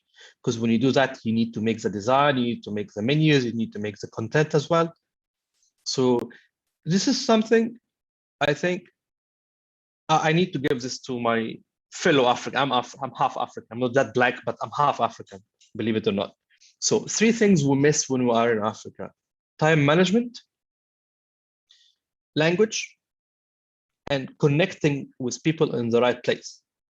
Translation: Facebook is not the place to make business unless if you're selling cupcakes or handmade jewelry. If you are working in web and if you're working in any enterprise activity as a freelance, the perfect place is LinkedIn, not Facebook. Facebook is good for social, but do business where business is done. Business is done everywhere on LinkedIn. And we did this challenge with the Middle East and Africa. Before my trip, my team and I were preparing and doing market research for 6 months. And we got 100% of our clients in Middle East and Africa before I traveled through LinkedIn. 100%. So you need to focus on being where business is done. Facebook is good to show off. If you want to show off, yes, Facebook is the right place. You get 100 likes, you get all this stuff. And it's good to build your ego. That's very important. But more important is where you can actually get clients and get some people to pay for you. So these are the top 10 jobs in terms of percentage of freelance. Recruiting, we find a lot of big companies would get recruiters with their own recruitment agencies to act on behalf of the HR department to get this done. Why? Because you have better network, you have flexibility, and they are not liability on the company. Sometimes For us as well, the hiring process would take long time, and we might have an immediate need. So it will be easier for us to go to any online platform for freelancing and hire one or two. That's shorter than writing a job description, posting it, interviewing people, and completing the cycle in 6 to 8 weeks, especially if the client needs their business to be done in a week or 10 days. So think of what you do for a living, think of what you want to do for a living. If you want to make career shift, or if you're still a student, think of what you want to do after uni or during uni, and make sure that you are building your skills that can put you in the first line of people to hire, right?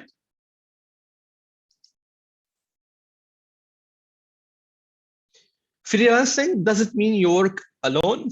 This is a big mistake that many young people fall for. Think, oh, I'm freelance, I'm gonna be my president, co-founder, entrepreneur. Entrepreneur is not a title. Many people put it as a title. Entrepreneur is a description of what you do. A title would be like a programmer, a plumber, sabak, a carpenter, any job is a title. Entrepreneur is a description of who you really are, but it's never been a title. Okay, so you need to get your ecosystem right. Ecosystem will help you to scale your business in no time. And I'll give you an example here to make it more visual for us. So if you provide a service, there are complementary services to it that the client at the end would need. So you can refer people and people can refer you. In that way, you save your time to approach customers. I will give an example here. Let's say you are a web designer.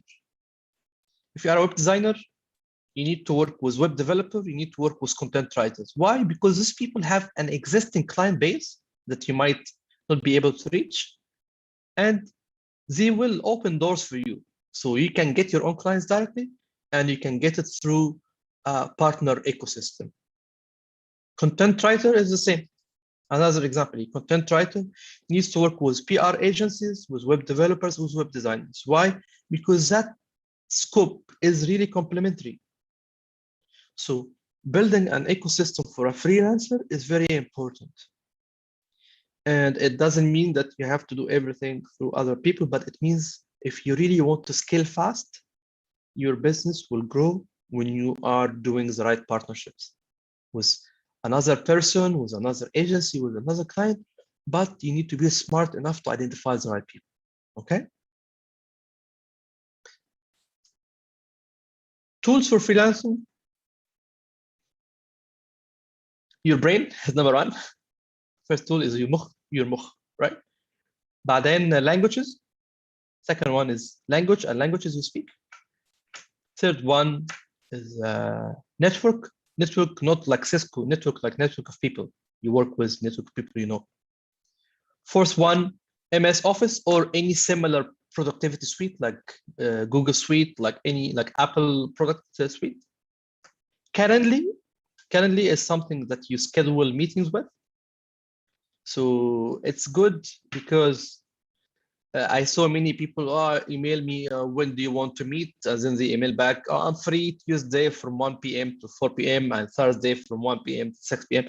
And then you keep going and coming and waste a lot of time in communicating the right time. Calendly is a software. There are similar software, but this is the most preferred one, is where you put your free time for your part-time job and put in your calendar. And when you send someone a proposal or a request for job, you send the calendar. They open it, they see your free time, they click it, they get automatic email confirming the time in the calendar. So automation on a very basic form saves your time as a freelance, and even as a full-time, you can use it as well. It saves a lot of time. It saves 30% of the time of the communication to fix a meeting. So if you save that time and put it more in your productivity to be much better. So brain, language, networking, any productivity suite like Microsoft Office or G Suite, Calendly. Expense tools, if you're gonna make really expense and accounting, but that's for later stage. Freelance relevant platforms. Common freelance, Upwork. Do you use Upwork here? Someone was working as a freelance when he's in the uni. Yes, Do I you use work in Upwork. Upwork? Yes. Good.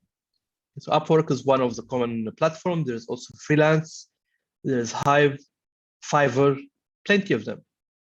It's also very important to learn how to use Canva. Anybody use Canva here?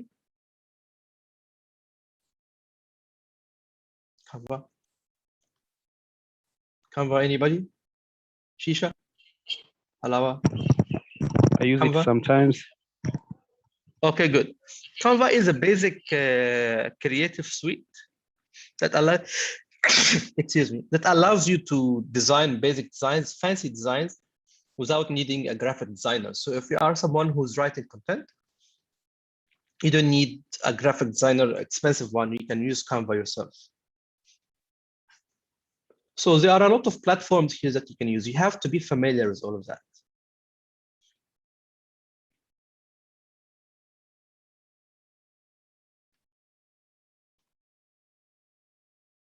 Learning is important because no one knows everything, and you keep this in your mind that you need to be in a continuing education journey while you are doing freelancing, because the technology, the world, everything is developing quickly and a lot.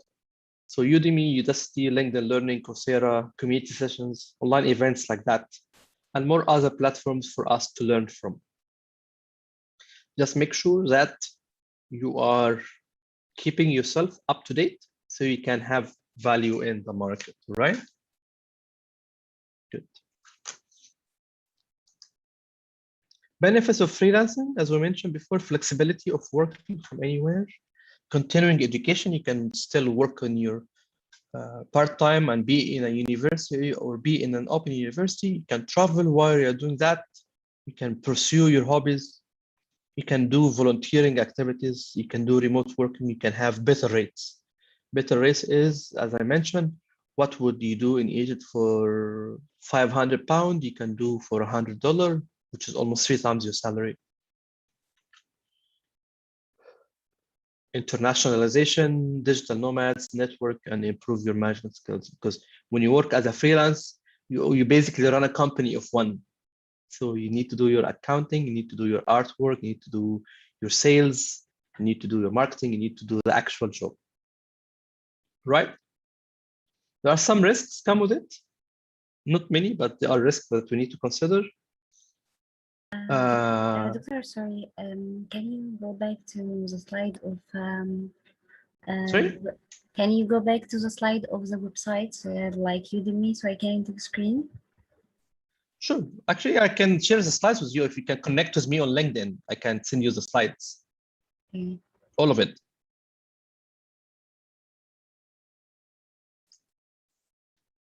This one? Yes.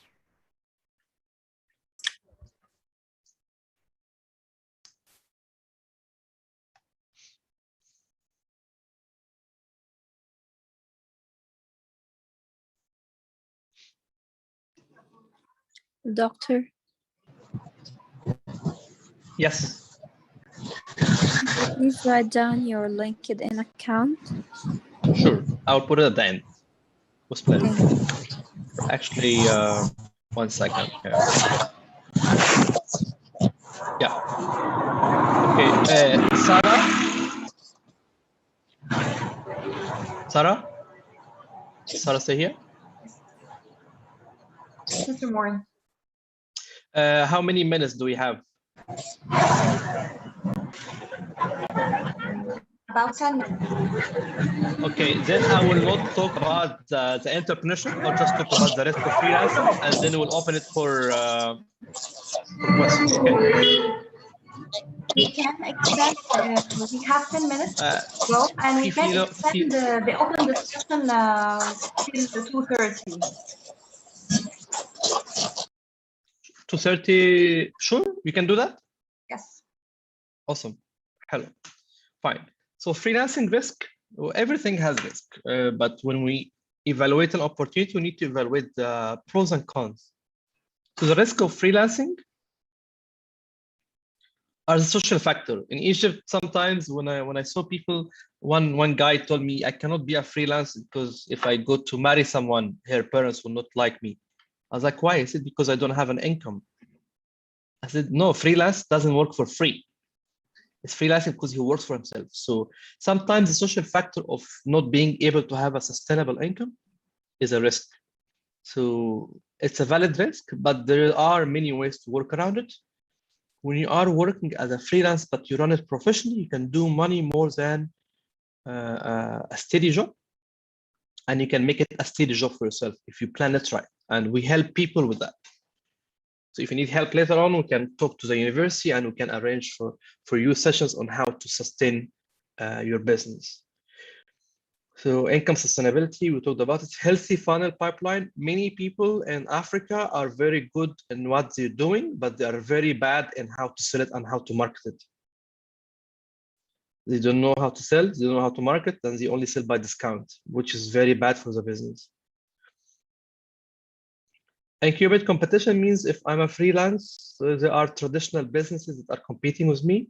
If I'm not up to that level, then I'm not really in the right space. The beauty of being a freelance is on how to spot a place where nobody else is working or a unique value for you, and you start to position it where your competitors cannot offer the same offering you offer. So make sure that when you are trying to become a freelance, try to identify 1 or 2 areas that you are very unique. And this is what we call as the unique selling point. Many great entrepreneurs kill their freelancing business by not being able to build a healthy pipeline because you don't know how to sell and how to market. Okay, that's the risk of freelance. Pricing risk, selling by discount, contracting, and work environment impact. Contracting means sometimes you don't know how to make contract and they keep doing work forever for $100 because you didn't put the right conditions in the contract. So you need to be careful with that.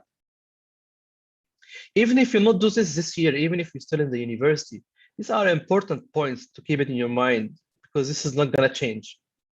Are foundations that anybody who wants to become a freelance will need to have, okay?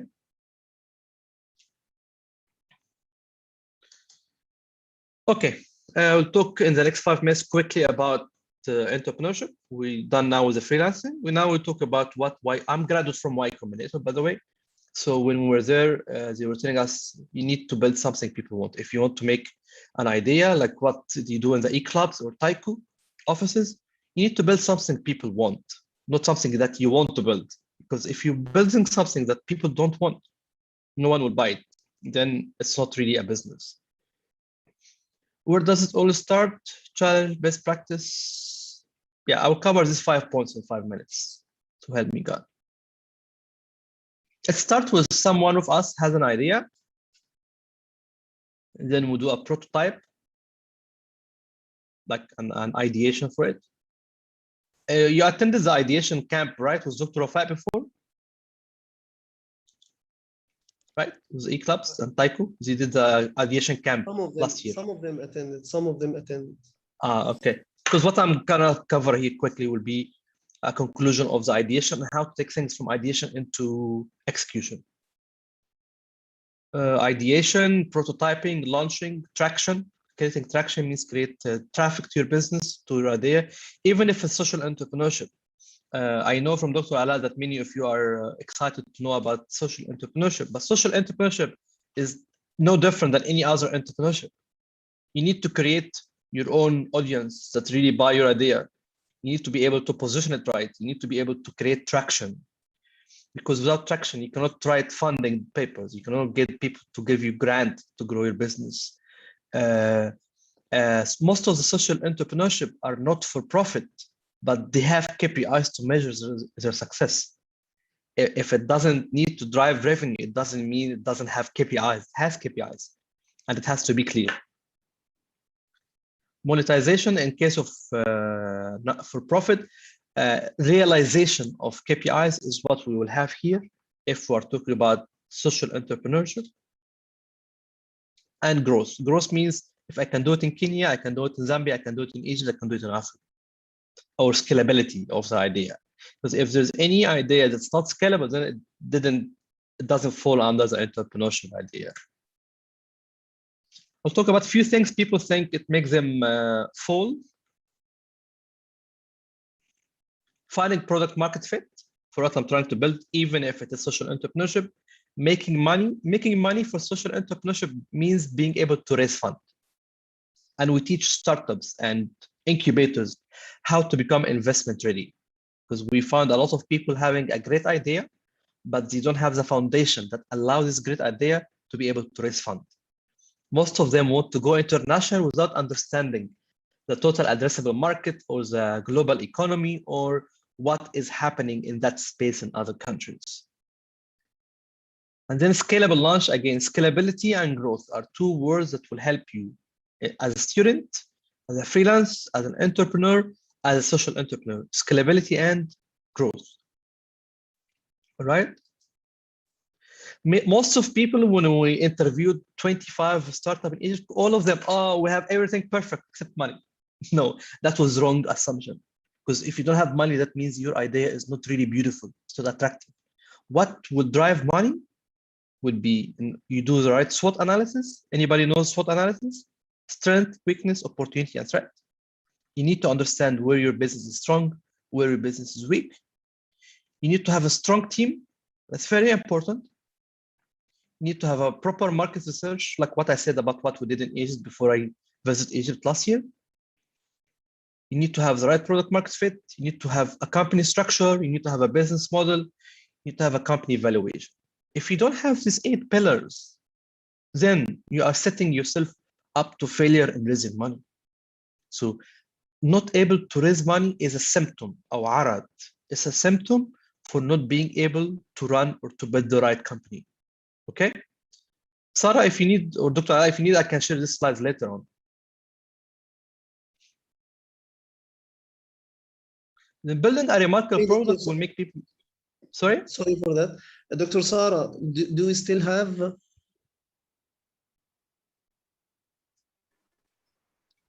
Okay, you can Yes, continue. Yes, you can continue, Ms. Mori. You can continue, Dr. Okay. Dr. Ala, how many minutes do you think I have? Dr. Sarah, did you arrange the extra time? Yes, about 15 minutes. I'm gonna finish in 5 already, so keep room for questions. Okay. Okay. So you said we're gonna be till 2:30, right? Was the questions and answers, right? Okay.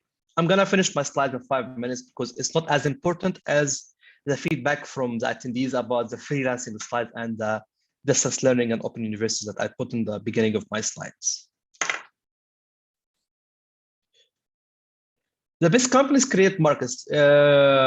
Some people say I will create a company like everybody else. It's fine to build a new entrepreneurship practice. It's good to build it in a market that's very saturated, but it's better when you create your own market, when you create your own niche, where people don't really have the same idea. Building something people want is not enough. If you want to build a business, it's good. If you want to build a hype, but you need to build something people want, love, and buy. And to buy it, you need to make the right price point. It's very important to be able to build the idea and make sure it is loved by people. And this is where you do the prototype. And wanting it, that's through doing market research, and buying it through doing a right price analysis. Here I put a few words about each state. Want you do, you know that people want it from market assessment, from customer experience, from talking to people. Love it from adopting NPS. NPS is basically net promoting score. That means everybody who buys your service, does he love it or not? If they love it, does he promote it to their network or not? That's net promoting score. So if I have 10 customers, 8 are happy and promoting my service, then my NPS is 80%. Okay. Communication is important with people, not just till you sell them, but after that. And to know how people will buy your product, you need to understand how to make a pricing, revenue, MDF, or marketing development fund, and SCM, supply chain. Make sure that whatever you're selling, you have enough to provide. And if you are a freelance, your supply chain management, it will be supply chain management for your time. That means you don't sell work of 80 hours when you know you only have 40 hours, right? It's all about people. People want, people need, people buy, people also build the solution.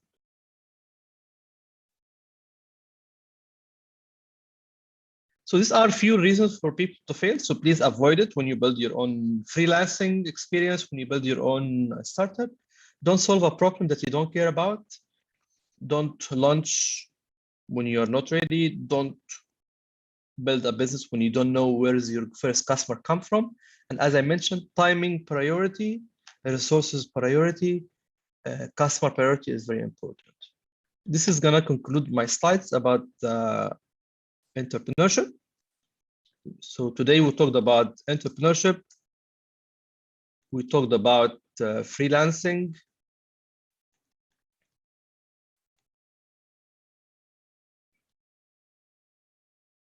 We talked about open universities. So I think I'm done with my slides, and I would like to give you guys a chance to ask your questions, please. I can't see the chat, so Sarah, can you help me with that?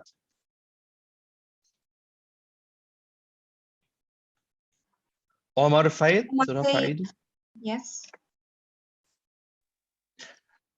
Yes, sir. I have a question. Yes, you please. mentioned a moment ago that your idea needs to be scalable. What do you mean with a scalable idea? Scalable means if you can build it and sell it in Alexandria, that means you can build it and sell it in the whole Egypt and build it regional as well. Yeah. That's what we mean by scalability. Yeah.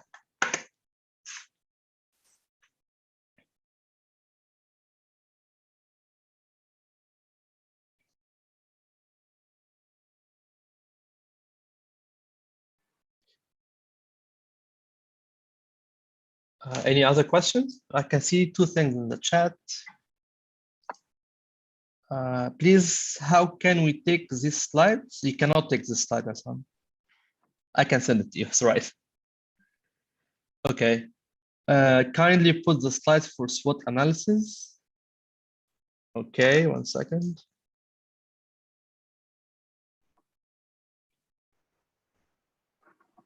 Yeah, a SWOT analysis, this is not a slide for it. This is like showing that SWOT analysis is one of the key things you need to do in order to make sure that your business is really worth raising fund for, okay?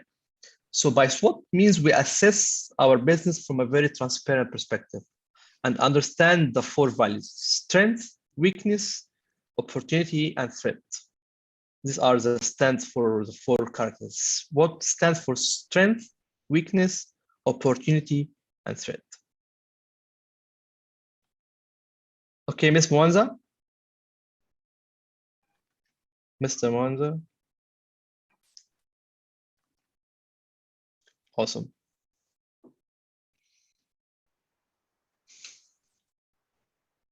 I can't see any other hands raised.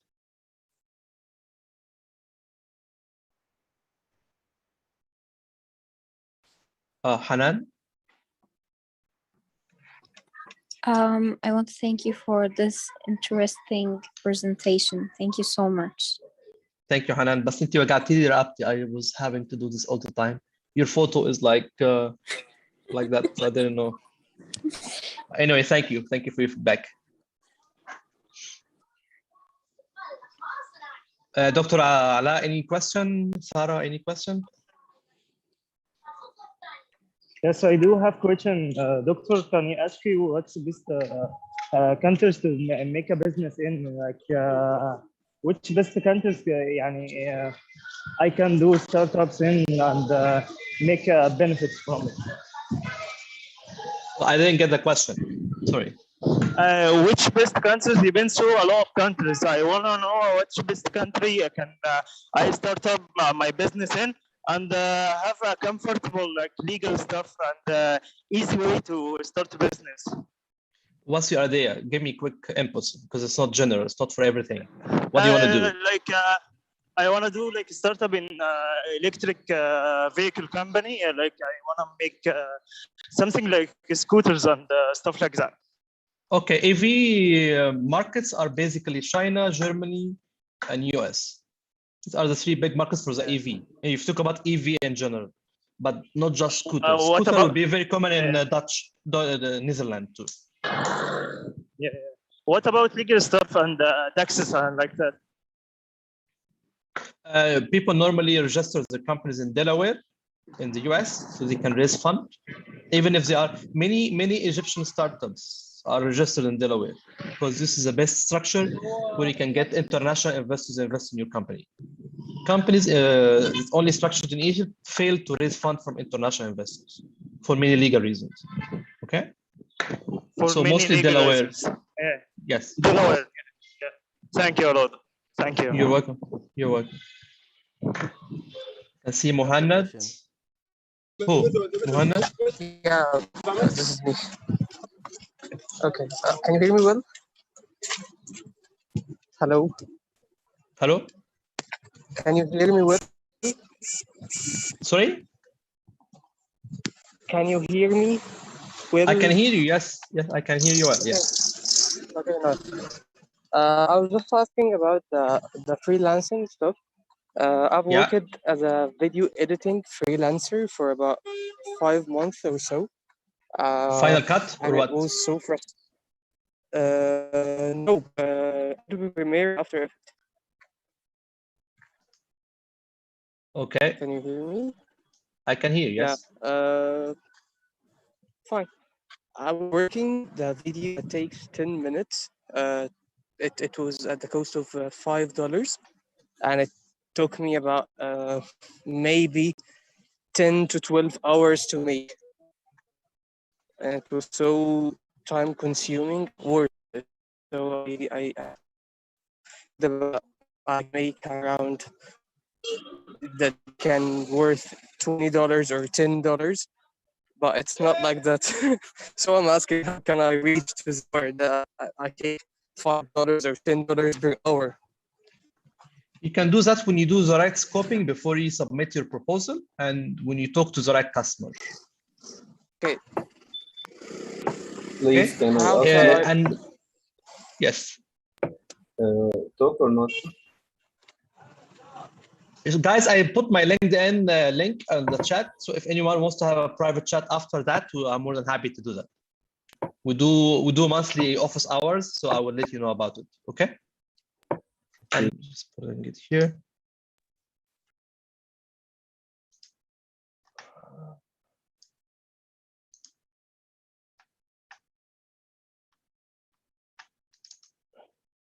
Put in the chat as well.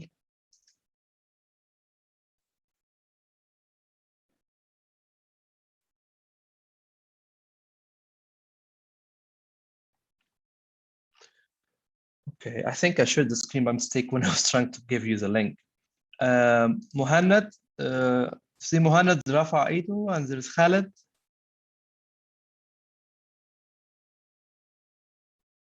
I have a question.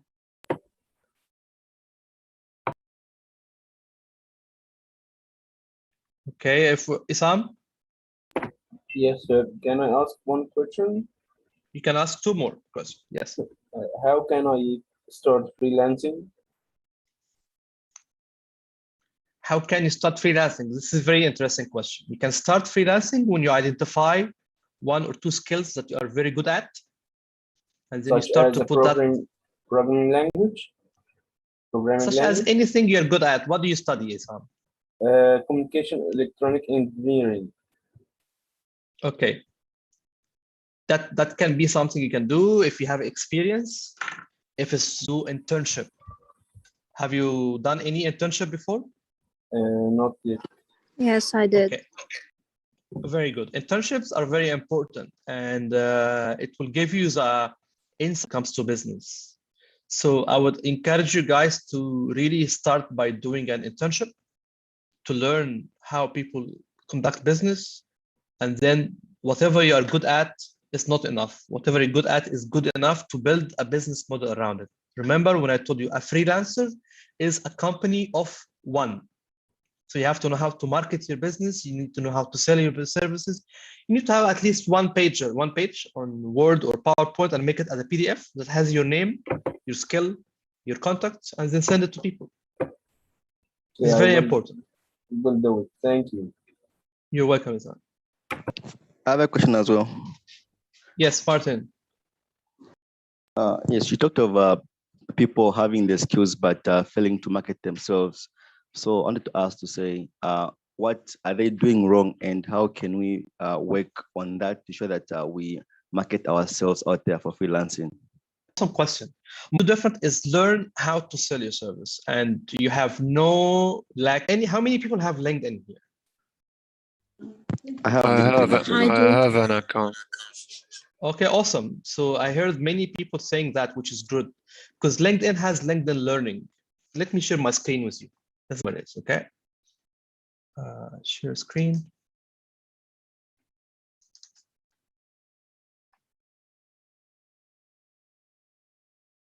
Which screen you see now? Website. The slides or the website? The website? Okay. Website. Awesome. LinkedIn.com. If you go to LinkedIn as students, you have the option to do the learning. Can you see that? Okay. And the learning here, it gives you to browse by the skill set you need to have or what you want to have. So if you are a creative person and you want to improve your skills in creative, it gives you a lot of courses here. Can you see that, guys? Yes. Awesome. And if you are creative but you don't know how to sell your services, you have a lot of courses here for sales and marketing sales, how to sell your stuff, and they have it based on your level. So if your level is 0, if you write sales here, they have sales foundation.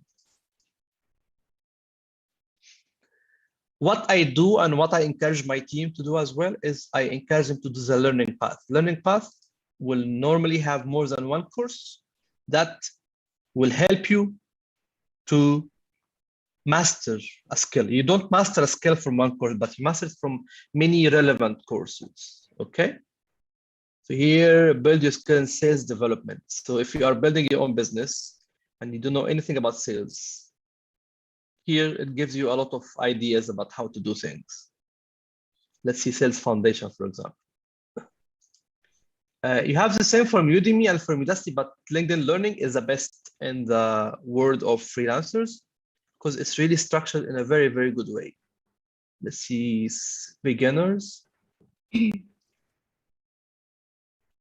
Sales foundation. This is very important course to anyone who wants to have a freelance, because this is how you will learn how to sell the skill or the mastering skill that you have.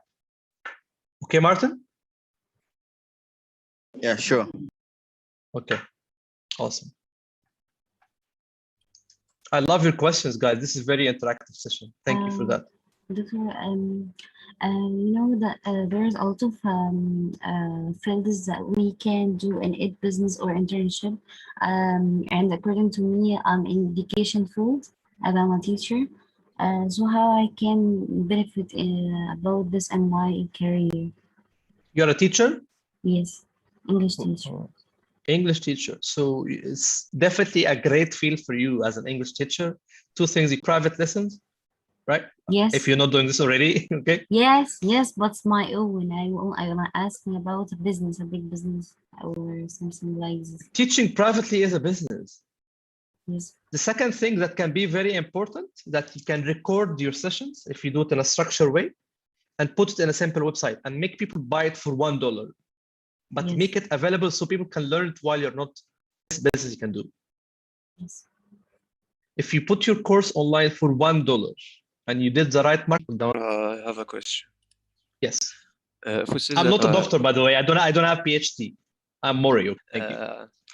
For say that I have experience in marketing and I want to open digital marketing company in one of the Arab Gulf countries.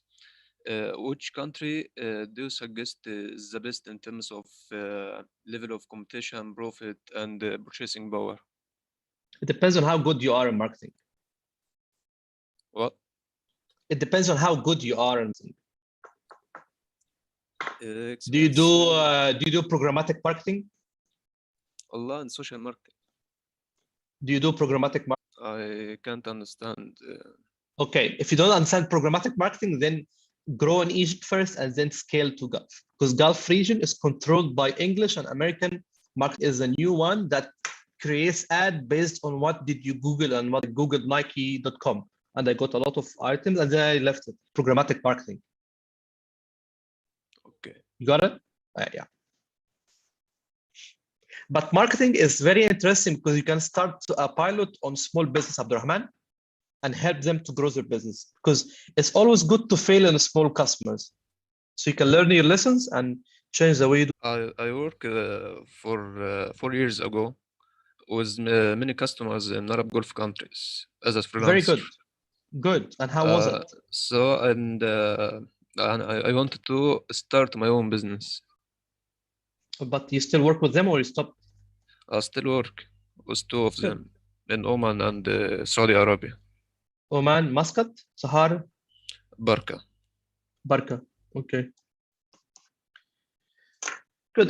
I think you should start business where you have customers, where your customers can help you to grow. If your customers can recommend you to their friends and to their customers, then this is the best place to start. So if you have customers in Saudi and Oman, I would say better to start with Saudi because Saudi market is very close to UAE. You can drive 4 hours, you are in Dubai. I drove it before from Muscat to Dubai. It's 4 hours drive.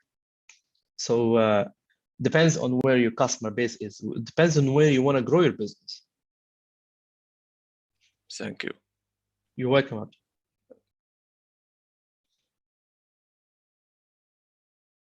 I like many people are very active. Thank you for this crowd. It's good. Thank you so much. That was a highly beneficial and motivational talk, actually. So Okay. to wrap up for the participants, the key advice I think we can sum is that volunteering your time in freelancing, in learning, in building your skills is an accumulated with business platforms to start our own and get the attention we need. I think that is a wrap up. Yeah, the wrap up is basically be ready. Like if you want to have your own business, if you want to the skill set you need, and turn in a place where they can give you the business aspect of what you are good at, small sample of people, and then scale it. So that's what I mean by saying be very important to know that time will be your best friend if you are the best friend of your time. Because if time pass by, you as a freelance, again, I say you are a company of one. So make sure that you have every hour. Awesome. Thank you so much, Maury, once again for having you. Thank you, Sarah. Thank you. It was a pleasure. Go, Dr. Sarah, go. Okay. You are the best. And we can. Thank you so much, Doctor. And we are about to move on to our next session. Engineer Tamer, our trainer. Hello, Sarah. Yes, I'm here. Welcome back, Dr. Tamer. Welcome back. Thank you. Okay, so should we start right away or give people like a couple of minutes? The break room are ready. So if you wish, we can break the teams into the rooms to find the way better to facilitate the communication. Okay. Yes, let us. I suggest we give them like 10 minutes of breakout rooms, so that they can start to talk with each other, know each other more, and we get back by 2:30. Perfect. Thank you. Please, we can Okay, in our break room. I do it. Okay. Thank you.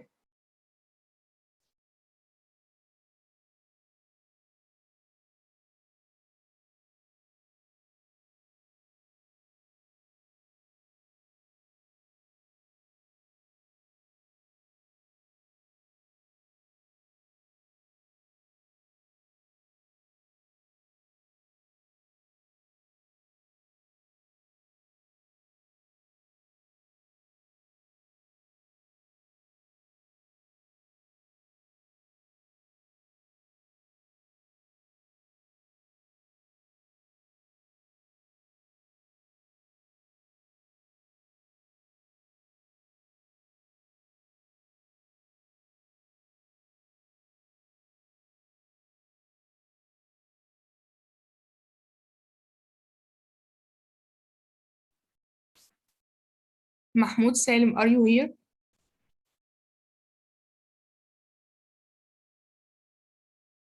Mahmoud Salim.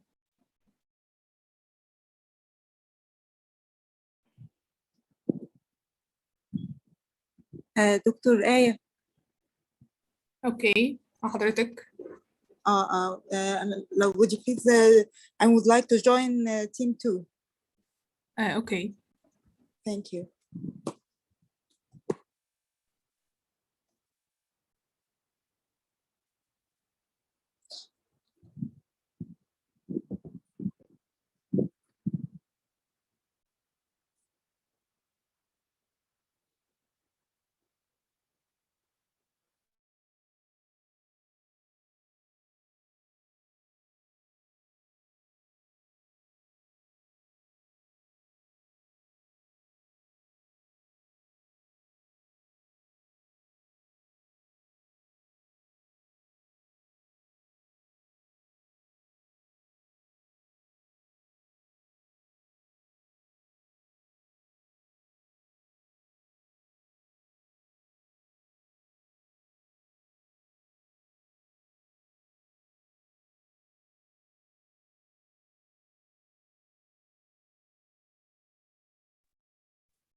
Muhammad Ahmad, are you here?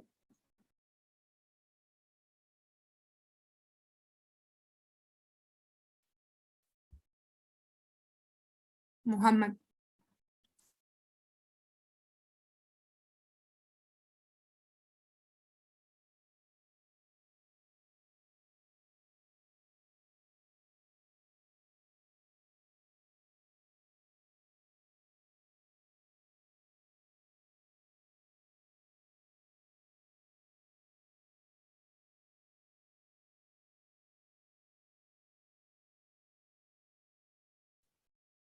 Muhammad, you are in a team 5, yes?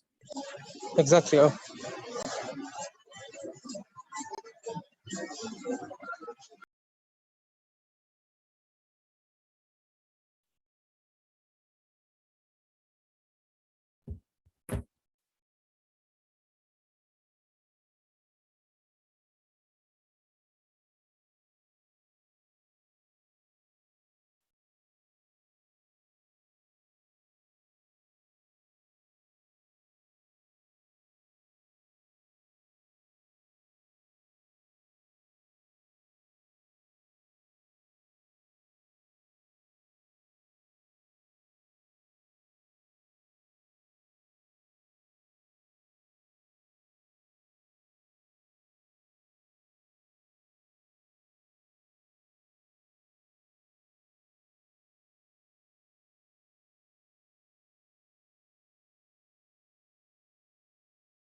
يا جماعه اهو اهو راح منها we'll come back to discussion يا دكتورة ميرفت later. احنا رجعنا هكمل جروب دلوقتي، هكمل مع حضرتك على الواتساب.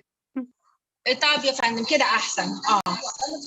دكتوره دلوقتي احنا المفروض محمد عبد العزيز معانا في الجروب، مش ظاهر معانا ليه؟ وعبد الله ايهاب. الفكره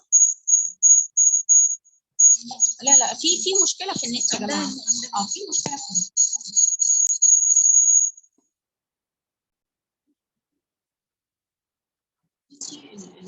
النت اساسا راح من عندهم. ايوه بصي ماشي ازاي، بس هو المفروض ان هو كل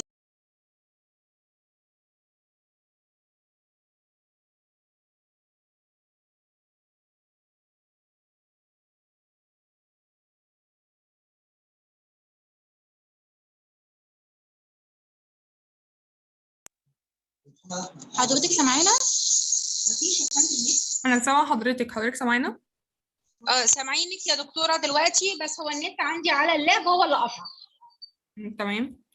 دلوقتي يا دكتوره كان معانا محمد عبد العزيز من قسم الاجهزه، وكان معانا عبد الله ايهاب، دول مش موجودين معانا في الجروب. ليه؟ عبد الله ايهاب ومحمد مش موجودين في الميتنج. نعم؟ عبد الله ومحمد مش موجودين اصلا في الميتنج. ليه؟ دول فاتحين معانا من الصبح، احنا قاعدين في الاوضه. احنا قاعدين في واحده. هم مش ظاهرين عندي يا دكتور، هم مش ظاهرين عندي طب ايه السبب يا دكتور؟ قولي لي. احنا دخلنا الصبح كلنا، وكان الكاميرا مفتوحه وكل حاجه. ايوه هم داخلين باكونتاتهم الشخصيه. انتوا داخلين بالاكونت بتاع فارس. ايوه داخلين بالاكونت بتاع فارس يا دكتوره. طب هل هم حاليا موجودين؟ موجودين اهو قدامك. اوكي اهو. ازاي محمد عبد العزيز؟ ايوه السلام عليكم. لا انا قصدي موجودين في الزوم. عبد العزيز محمد احمد عبد العزيز موجودين في اللينك الزوم اللي حضرتك فاتحه منه. لا يا هم مش موجودين تمام، بس هم في التيم، يعني هم المفترض هم بس متجمعين عند دكتور ميرفت، فما فيش مشكله. ايوه ما فيش مشكله، يعني حضراتكم بس يا دكتور ميرفت ما فيش مشكله، هم مع حضرتك في التيم عادي. طيب يا فندم خلاص، ما دام في التيم خلاص. اوكي بس حضرتك دكتوره ميرفت تضيفيني على جروب على الواتساب عشان اقدر اتواصل معاكم. انا ايناس مسعود. حاضر اضيفك حالا دلوقتي عشان اتواصل مع حضرتك. شكرا يا فندم. شكرا.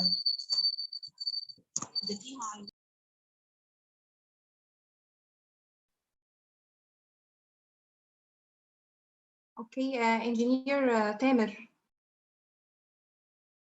We can proceed. اوكي طيب السلام عليكم. دقيقة واحدة بس، أنا I will share البرزنتيشن وهنبتدي على طول إن شاء الله. شكرا جدا. Thank you.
اوكي السكرين ظاهره كده تمام يا جماعه؟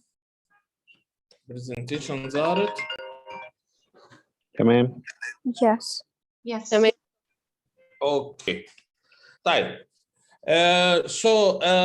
Welcome back. I hope you really enjoyed the last two sessions from our keynote speaker. I really enjoyed them. It was very enthusiastic, full of energy, and providing a lot of information.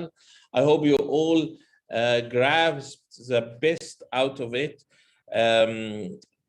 We are believing that one of the best things to learn about entrepreneurship is listening for entrepreneurship. And our two keynote speakers had collectively done entrepreneurship themselves in addition to being professors and faculties as well.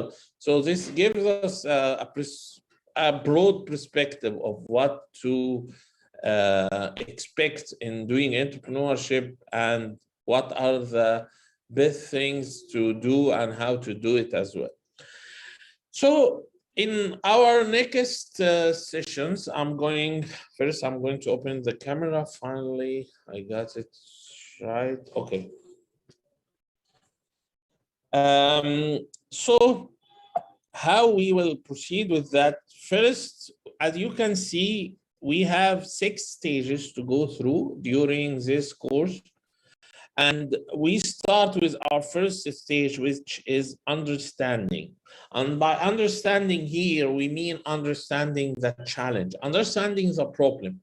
If you remember in my first talk, I talked about the problem we're solving, the challenge that we have to focus on, and how we can find the right problem to solve.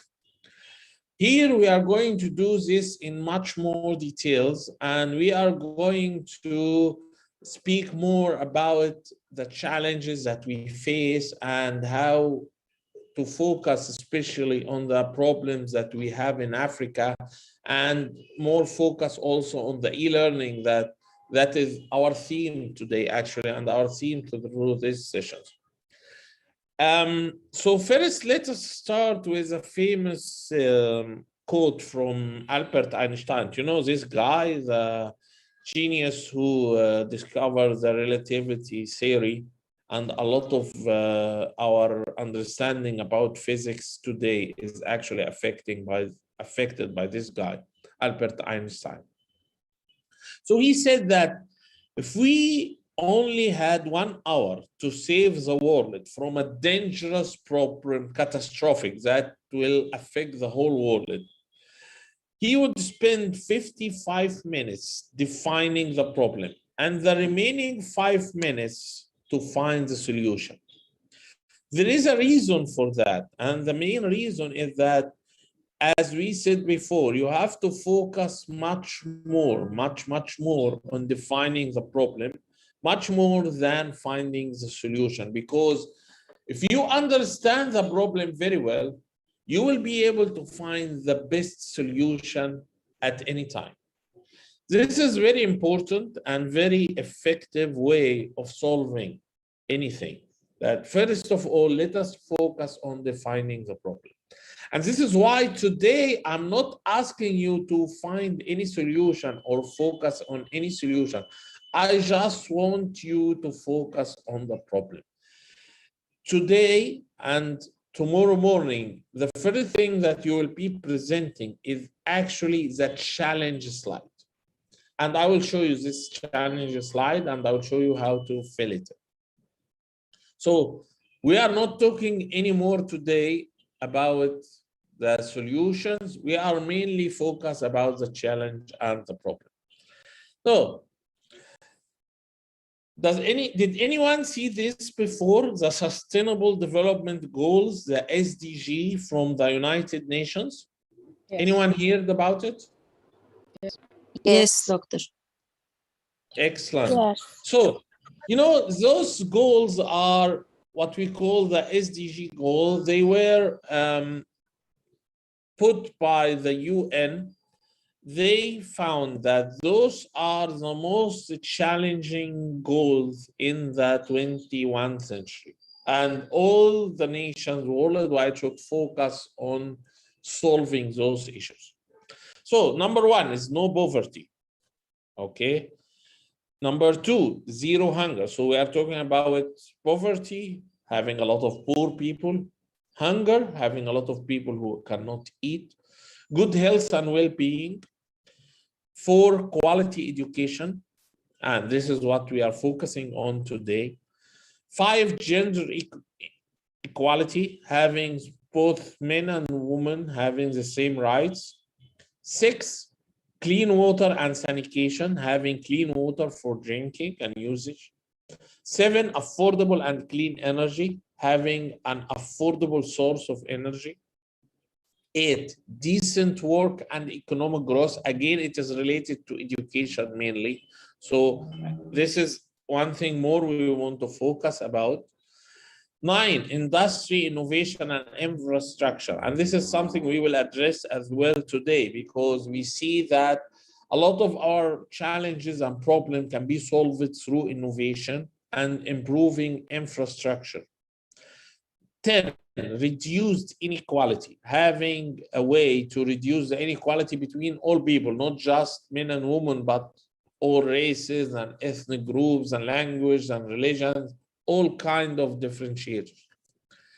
11, sustainable city and communities, having great cities that can sustain their development and not worsen the environment. 12, having what we call responsible consumption and production, the ability to recycle a lot of our planet resources. 13, climate action, keeping our planet environmentally safe. And that relates to 14 and 15, which is life below water and life on land. 16 is peace, justice, and strong institution, having peace, being peaceful, having justice for everyone, and having strong institution. And number 17 is partnership for the goal. So those are the 17 sustainable development goals. And as you see, do you all agree that our countries face those challenges, right? All of our countries face those challenges. And also our continent, Africa, face this challenge. Those challenges are everywhere. I'm telling you, even developed and well-developed countries, they face the same challenges. They have a problem. Even if you go to the US or Europe, you will find poor people. You will find people who cannot find food. You will find people who are not having good medical care or quality education. It is everywhere. So this is why this is really important. And if we focus on solving those issues, we can solve a lot of the problems in this world. So the question is, which one do we start with? We looked at the African goals, and we find that in Africa, we had what is called the agenda. Let me show you this. The Africa 2063 agenda. And it is very related, by the way, to the SDG, to the Sustainable Development Goals. The goals of the 2063 agenda is first to have a high standard of living and quality of life and well-being for all citizens. Those goals are put by the African Union. You know, the African Union is the organization that collectively have all African countries together. And they also had put goals for 2063. They are, as you can see, in match with the Sustainable Development Goal as well. So, but they had put more focus on the priority area. Like, for example, incomes. We find that in Africa, we have a lot of poverty. A lot of people are poor, below the poverty line. They don't have jobs. And they don't have a decent work. By jobs and decent work here, we mean the jobs that can give you a good life a decent life. A decent life is a life where you can find a shelter, a home, a decent meal, a decent education, and health, transportation. So if we are focused on those priorities, you'll find them that they are also matching the SDGs goals number 1, 2, 8, and 11. If you remember, number 1 was no poverty, 2 was no hunger, and 8 was decent work, and 11 was the sustainable cities. So again, all of that can be done through fighting poverty, inequality, hunger, social security, providing social security protection, including persons with disabilities, modern, affordable, and livable habits. And we will move to the second goal. Directly, the second goal is well-educated citizens. Why? Because actually, if you have well-educated citizens, you can solve a lot of the problems above and below. And this can be only done by revolutionizing the science, technology, and innovation. So one of the biggest priority area for 2063 is education, science, technology, and innovation, what we call STI-driven skills revolution. And this is goal number 1, the will education. If you go back to the SDGs, you'll find that is goal number 4, the quality education. So moving on, let's go directly.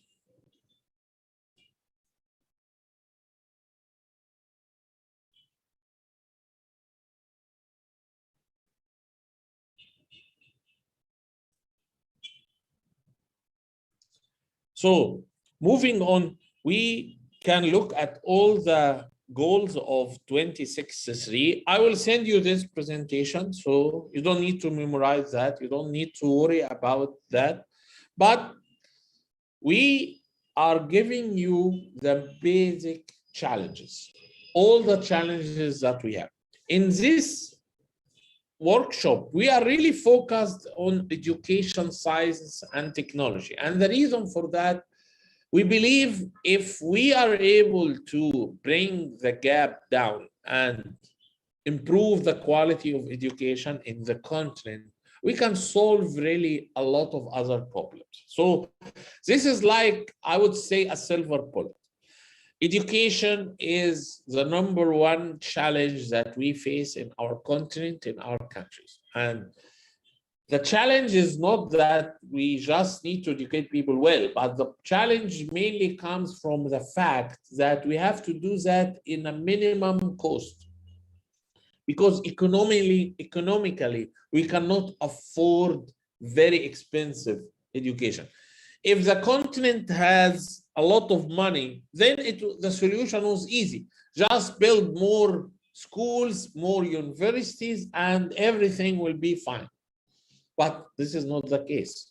The challenge is, and this is why it is always the challenge of X or Y. We need to do X and Y. Here is the challenge. We need to do education with low income. We need to do education with poverty. We need to do education with hunger. So again, it is challenging because you need to do the 2 things together. You have low income, you have low governmental spending on education in the continent in general. And at the same time, you need to improve the quality to the level that everyone can have a good education. We are facing a lot of challenging coming out of from education as well. For example, the brain drain. Europe and US are taking our best people back. So for example, doctors from Guinea, from Nigeria, from Ghana, from Egypt, from Tunisia, they travel to the UK and Germany and France, and they work there. The whole health sector in the UK was to actually collapse if it wasn't from the doctors coming from countries like Nigeria, Pakistan, Egypt, Ghana. All of those countries are actually feeding the health sector in Europe.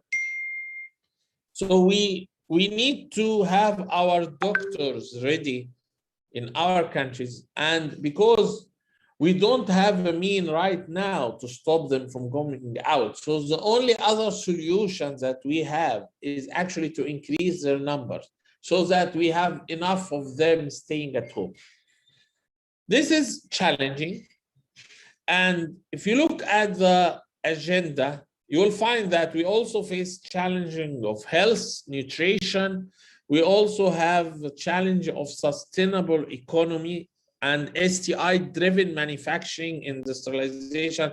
Like Dr. Mori in the previous session, he was talking to you about Apple and how good it is that Apple is actually manufactured in China. But guess what? Where is the big margin going to? Who is making much more money? Foxconn, the Chinese company who is manufacturing Apple iPhones for Apple, or it is Apple itself? You will be amazed, okay? Because Foxconn, who is producing all of the iPhones, are just making 5 to 10% margin on that, while Apple itself is making more than 100% margin. You know how much does the iPhone cost? Bill of material, I mean POM, we call it POM, bill of material. iPhone will cost around bill of material for an iPhone that you buy at $700. The bill of material is only $250. It is less than half. So where does the rest go? It goes to Apple. Foxconn will only make 5 to 10%, will make $70, while Apple is making $350. Apple is making 5 times what Foxconn is doing. Why? Because it is intellectual property. It is the IP that matters. So is there a way that you can get rich from IP? Yes. I can tell you, this is what happens when a company comes with a solution that can be sold to a lot of people or a lot of other companies. We are having, in Egypt, for example, we have a company called BioBusiness. They are producing an Internet of Things solution for medical devices, for MRI, CT scan, X-ray. And guess who is buying it? It is General Electric and Siemens and Philips. The big names.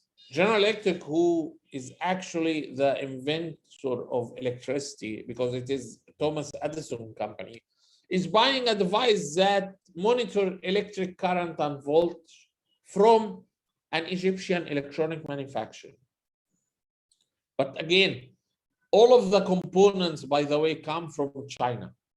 But guess what? The Egyptian company is doing much more margin on that, much more than the Chinese manufacturer. So it is all about intellectual property and having the STI-driven manufacturing, industrialization, and value addition. You can add a lot to your income by doing value. So this is the full priority. We have also the blue ocean economy for helping or keeping the oceans clean, environmental sustainability. United Africa, we need to put framework for institution for United Africa. Having also a financial and monetary institution, which it is like the IMF or the European Bank. Having a communication and infrastructure connectivity. Again, this is very important. World-class infrastructure. I'm going to show you how much the infrastructure in Africa needs improvement, because our internet connectivity is really in trouble. We need to improve our internet connectivity. We need to improve the infrastructure. This is one of the biggest challenge to internet and definitely for e-learning. Democratic values, of course, and human rights, justice, having institutions and leadership, maintaining the peace and security, and institution and structure for the EU itself, the values of Africanism, the culture, keeping the culture of the continent is very important as well, because this is what keeps us in our heritage, actually. Empowering women and girls and fighting against violence, terrorism, and discrimination. Having youth empowerment. For example, what we are doing right now is that we are empowering you with the means which can help you to improve your own future and the future of others. Having a place for Africa in the global affairs, having partnership, and having a full African capital market. You know, like they have the European Union, they have the NAFTA in the US, Canada, and Mexico. So Africa actually also should have a similar capital market. So again, this is the whole agenda. We are focused, and one of the big focus of the agenda is in education. And this is why one of the flagship, the agenda came with what we call flagship projects. And one of the big flagship projects for Africa is having an online university, online education university for all Africa. And this is the theme of our topic today. So one big question, should all teams work on that? Not necessarily. We had provided you with the SDGs, the sustainable goals, and the agenda for 2063 in Africa with the goals. If you can pick or you want to pick another goal, you are free to do that. We are not limiting your options.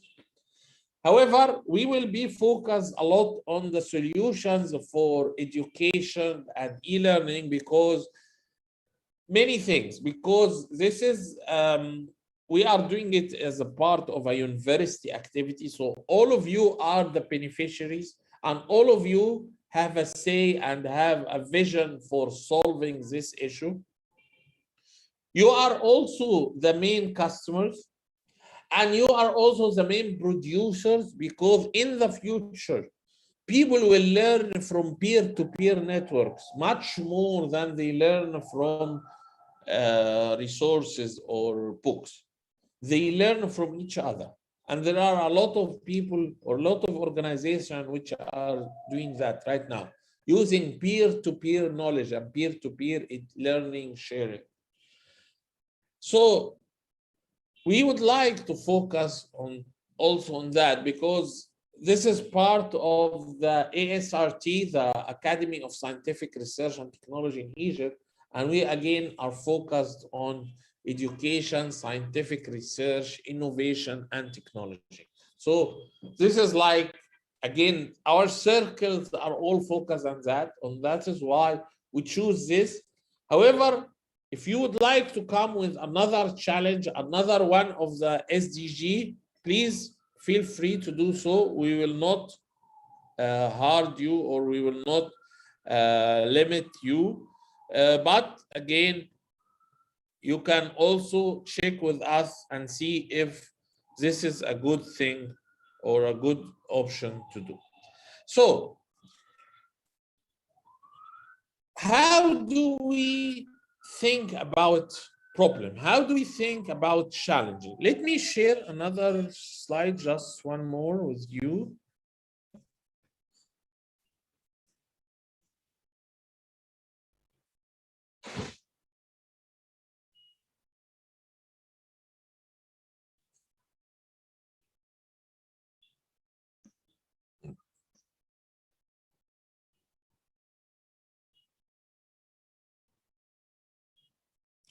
And by the way, I'm going to share this presentation with all of you, so don't worry. You don't need to memorize anything. So, in this stage, we will do the following. We'll be reading a case study. I will send you a case study. I will send you the report for learning in Africa for 2019, which is a fresh one that came out in 2020. You will be discussing it. You will be analyzing the data there and other data as well. And you will do your own research, because this is how we do it. We do that through reading, discussing, analyzing, and research. You are all students or researchers, so you have to do a lot of research, and this is what we are going to do. So if we pick up a challenge, we will fill in this form. You see it has 3 parts.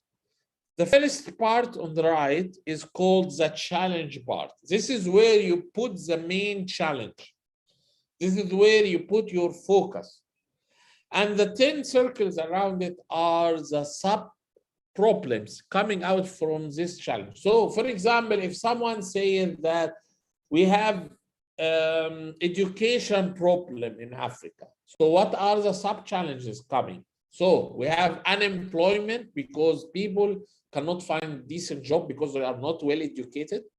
We get hunger, because people will not find a job, so they cannot eat. We will get crimes in the society, social problems. We will get health problems. So a lot of problems will come out of education. And this is where we need to put a sub-challenge. On the left, we have 2 boxes. The key facts and data. This is where you put all the data, all the statistics, numbers, just numbers. Numbers that show the problem in nutshell, shows the problem in terms of numbers. So I want you to say that we have this amount of people not well educated, this percentage of youth in Africa not finding their way to school or university. Key facts and data are very important because they don't lie. They give you the pure facts. And there is a famous saying which says, in God we trust, all others, please bring data. So, for example, if you say, this is a problem, I tell you, okay, I agree, but show me in numbers. Show me the numbers that prove that this is a real problem. So here we focus on finding data. And where do you find data? You find it everywhere on the internet, but please look for respected and trustworthy sources like the UN, the African Union, the UNESCO, the UNICEF, the people who do real research and spend money on getting good quality of statistics and reports. And I will share you one report done by the GIZ, the German aid organization.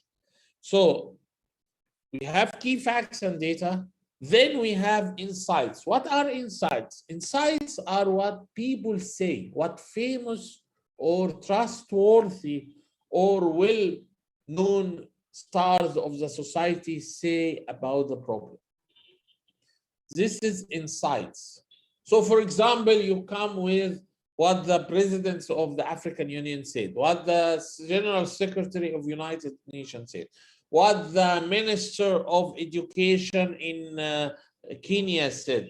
So those are important insights that you have to provide in order, again, to show it is not just data, but also what people think and say about the problem. So let me give you an example, and key facts and data as well. I did some homework to help you actually, and to provide you with some data that you can use. And I did that on the African and global e-learning status. As I told you, one of the big projects, flagship projects for Africa 2063 is doing an e-learning platform, or e-learning open university, so that all people from all Africa can get decent education at their own home. They don't need to travel. They don't need to go from their village to a city or to another country, but the best thing is to get educated in their own space. So what is the global view on e-learning? First of all, it is big. It is projected towards 325 billion in 2025. Mobile learning alone could reach 80 billion worldwide by 2027. Corporate e-learning takes 40 to 60% less time to complete when compared to traditional learning. So obviously, e-learning is a good solution. So why not everyone in Africa is doing e-learning? This is a question for you. Do you know why? If it is that good, why? Maybe networks problem and connections. Hmm? Maybe networks problem, like Network problems. Yes. And not everybody has access to internet. Not everyone has access to internet. Excellent.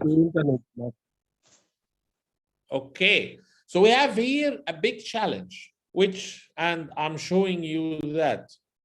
What is the big challenge regarding Africa? We'll come back to the MOC issue. But Africa, 82% of the students in sub-Saharan Africa has no internet access. You realize now how big is the problem, that 82% of the students, they don't have a decent ADSL or 3G or 4G or any kind of internet access. This is a big challenge, you know, and this is really harming the quality of e-education in Africa. Again, another important statistic. Less than 10% of households in Africa have computers. That is 2018. It didn't change a lot till now.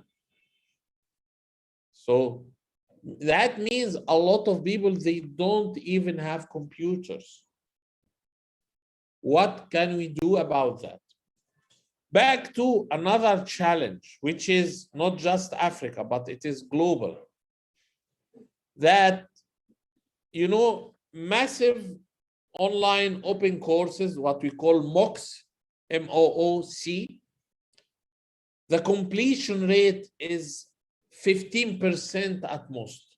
Most of the people, that means if 100 people go and do a course on Coursera or LinkedIn or TEDx, they will only 15 out of those 100 will complete the course till the end. That means 85 drop. This is not just Africa, this is everywhere. So we here have three big problems. MOOCs completion rate is low, and for Africa, 82% only in sub-Sahara has internet access. By the way, the situation in North Sahara is not even much better. The ratio may be 60 or 50%, but again, it is very low. And only 10% has, less than 10% actually has computers. So those are our challenges, those are boundaries. They give you an idea about how difficult it is to do e-learning. So assume that you are the decision makers today, or the better than decision maker, be the entrepreneurs and try to solve those issues for your content, for Africa. Think about out of the box solution. Think about how we can solve that, but first read very well about the problem itself. I will help you. I will send you a report that I'm telling you, the one done by the GIZ, and you will find many other reports talking about e-learning specifically in Africa. Please read it as a case study, discuss it together as we mentioned on the presentation, discuss those issues together, do more research and analysis, and come out with a full definition of the problem. I don't need a solution yet. I just need a full definition of the problem. And by the way, not every one of you should work on the holistic view. For example, someone may solve the issue, because if we want to do e-learning, we need to provide content. So developing content is expensive. Someone else can work on the infrastructure issue and try to solve it out of the box. Again, please don't come with a solution that says we will ask the government to provide infrastructure for everyone or internet for everyone. This is not practical. They cannot do it. If they were able to do it, they were to do it a long time ago. They don't have enough resources to do that. So we have to find out another solutions. But in order to find or work on a problem, understand the problem very well. So we have the problem of content. We have the problem of distributing the content. So this is the infrastructure problem. We have a third big problem, which is the continuity and the completion rate. A lot of people, they don't complete the online courses. You will find in the report I will send you that they are talking that we need to do mostly blended learning. What is blended learning? Blended learning is exactly what we are doing right now. We are having online session, but at the same time, I'm sending you online content. The mix of both online sessions and live sessions and online content is called blended learning. But again, we face the problem of infrastructure in Africa. So we have to find a solution or a work around the infrastructure problem to do blended learning. Because blended learning, if we do it like that, it needs broadband access with good internet connectivity. This is not available and applicable on most of Africa, especially rural Africa. I know our friends in Egypt, they don't think a lot about the rural area, but because I come from the background and I worked in many African countries, rural Africa is a huge challenge because in Egypt, we left the whole country and we only live in 6%. They didn't do that in Africa, good for them. They went through the whole continent, okay? So we will find villages all around the country. But again, it is a connectivity difficulty. So what we can do about that? So those are the challenges that we are facing with e-learning in Africa. I'm asking you now to go back, please, to your breakout rooms. Maybe spend 15 to 20 minutes more to think and talk about what challenge you would like to choose among all of that we mentioned. And we come back then to wrap up. I'm leaving you today with this exercise. I don't need the problem or challenge today. I need it tomorrow. Tomorrow by early, after our first keynote speaker from Eileen, she will be talking in the morning. We will be focused on the challenge tomorrow, understanding very well the problem. Then we will move to the next stage, which is the user challenge. So is that clear? Any questions? You can go also to your break room and we'll have another chance for questions on the wrap up. But now, if you have any questions about what I discussed till now, please go ahead. So all we have to do just to discuss more the problem, not having e-learning. The voice is breaking out. I cannot hear you. A lot of noise. Okay, I'm right. Omar, you are in a noisy environment. I'm gonna write. Okay. Any other questions? I have a question, please. Yes, go ahead. Can you please mention again the challenges we have to discuss or choose from? Okay.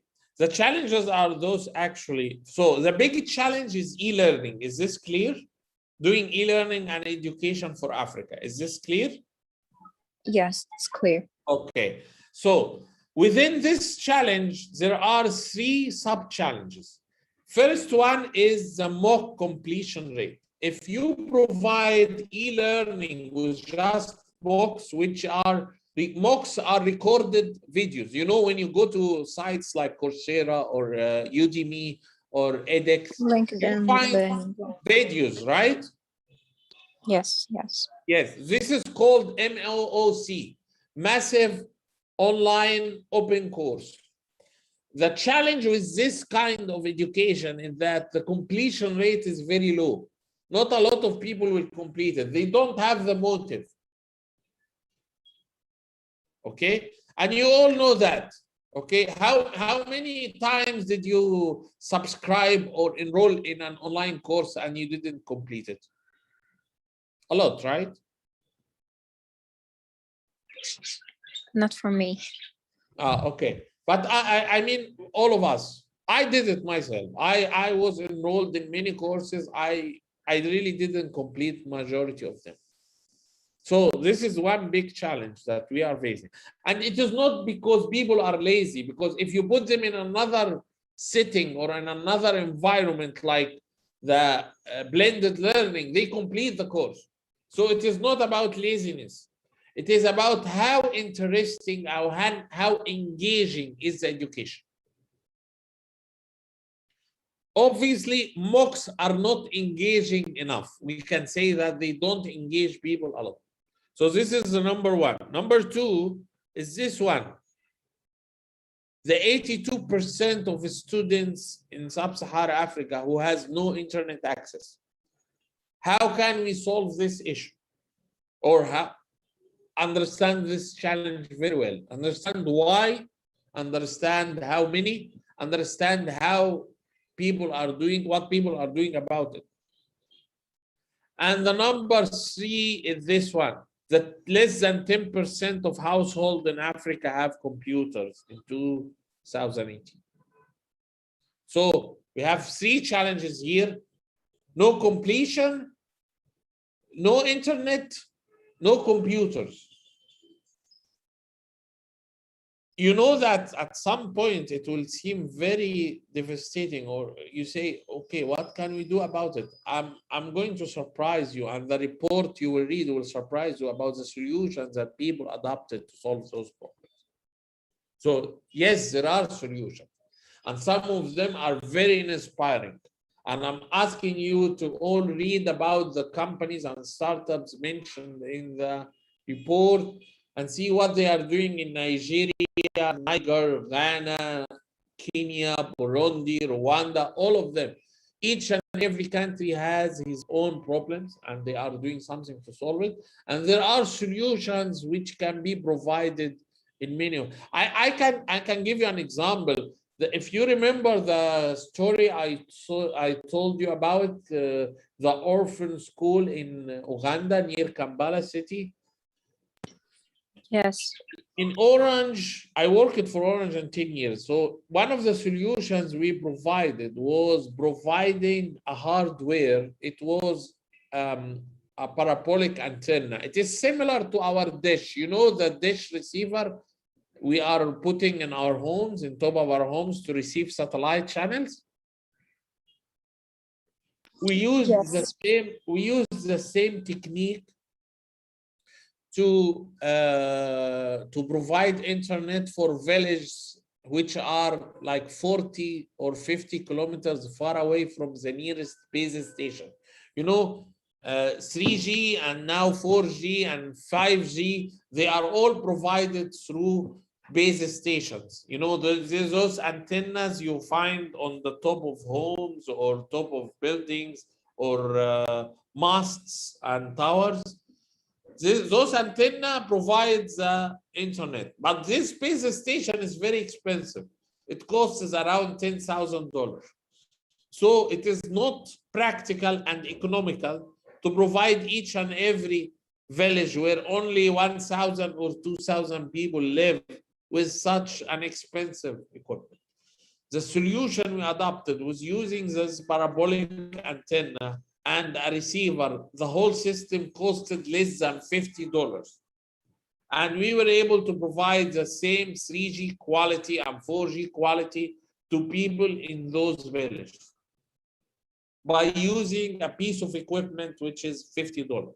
This solution got the best new product in AfricaCom 2013. And it was really an amazing solution. It solved the problem. We provided this solution for people in Uganda, in Kenya, in Madagascar, in Cameroon, in Senegal, in Botswana. So all of those countries got benefits from this. So this is an example of how you can solve the infrastructure, but at a very low cost. Again, it is challenging. I'm not asking you for solutions now. Please don't look for solutions. But what I'm telling you is that there are solutions and they are economical. But the whole challenge is how to adapt and supply them to the users. We will get into technology later on. We will be thinking and talking about technology later on. Please bear in mind with me. But for now on, I'm just asking you for the challenge. So, question, we should just discuss the problem of e-learning average of the break. Yes, if this is what you would like to do. If you would like to take another challenge from the SDG, I'm fine with that as well.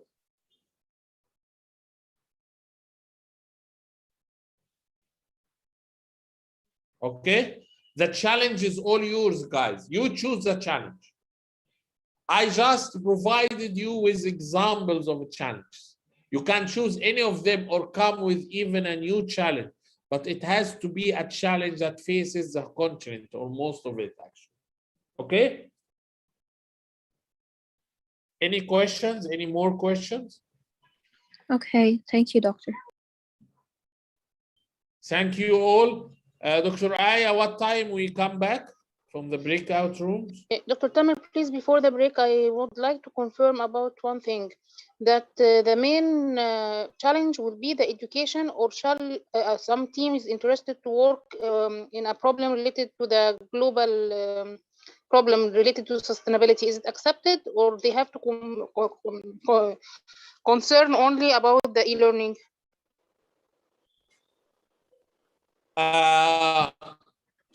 Sorry, this is a question for me, right? Yes, Dr. Tamer. Yes. Okay. Yes. So we would like to focus on the education and learning challenge. However, if someone comes with a close by or another SDG challenge, this is accepted as we agreed. And we will look at all of them at an equal value. From an evaluation point of view, they are all equal as long as they are valid problems, and the team will provide later on the full business model, the full social entrepreneurship business model. Okay, doctor, thank you so much. Okay, any other question? When should we present this, tomorrow or after the break? No, it is tomorrow. Tomorrow, Mwanza. Tomorrow, I will send you the this slide, this one single slide. You see this one?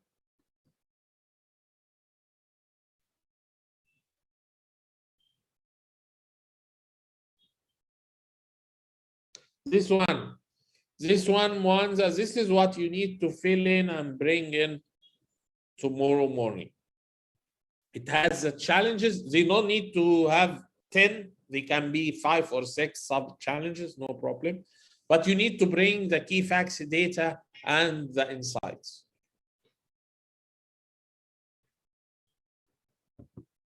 Okay, guys? Thank you all. We meet again in 3:45. Okay? We take 15 minutes.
Shadwa, what's your number of team?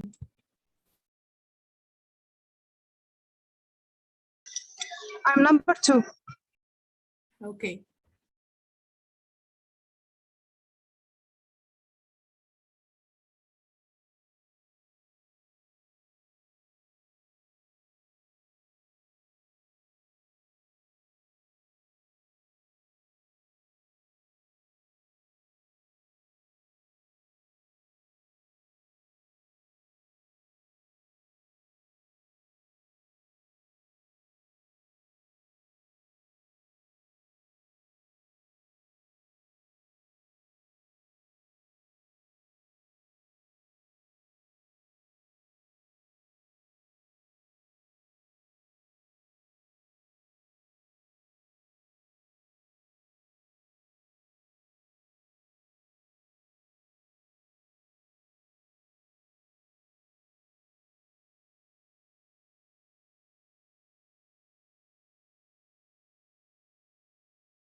Noah, what's your number of team?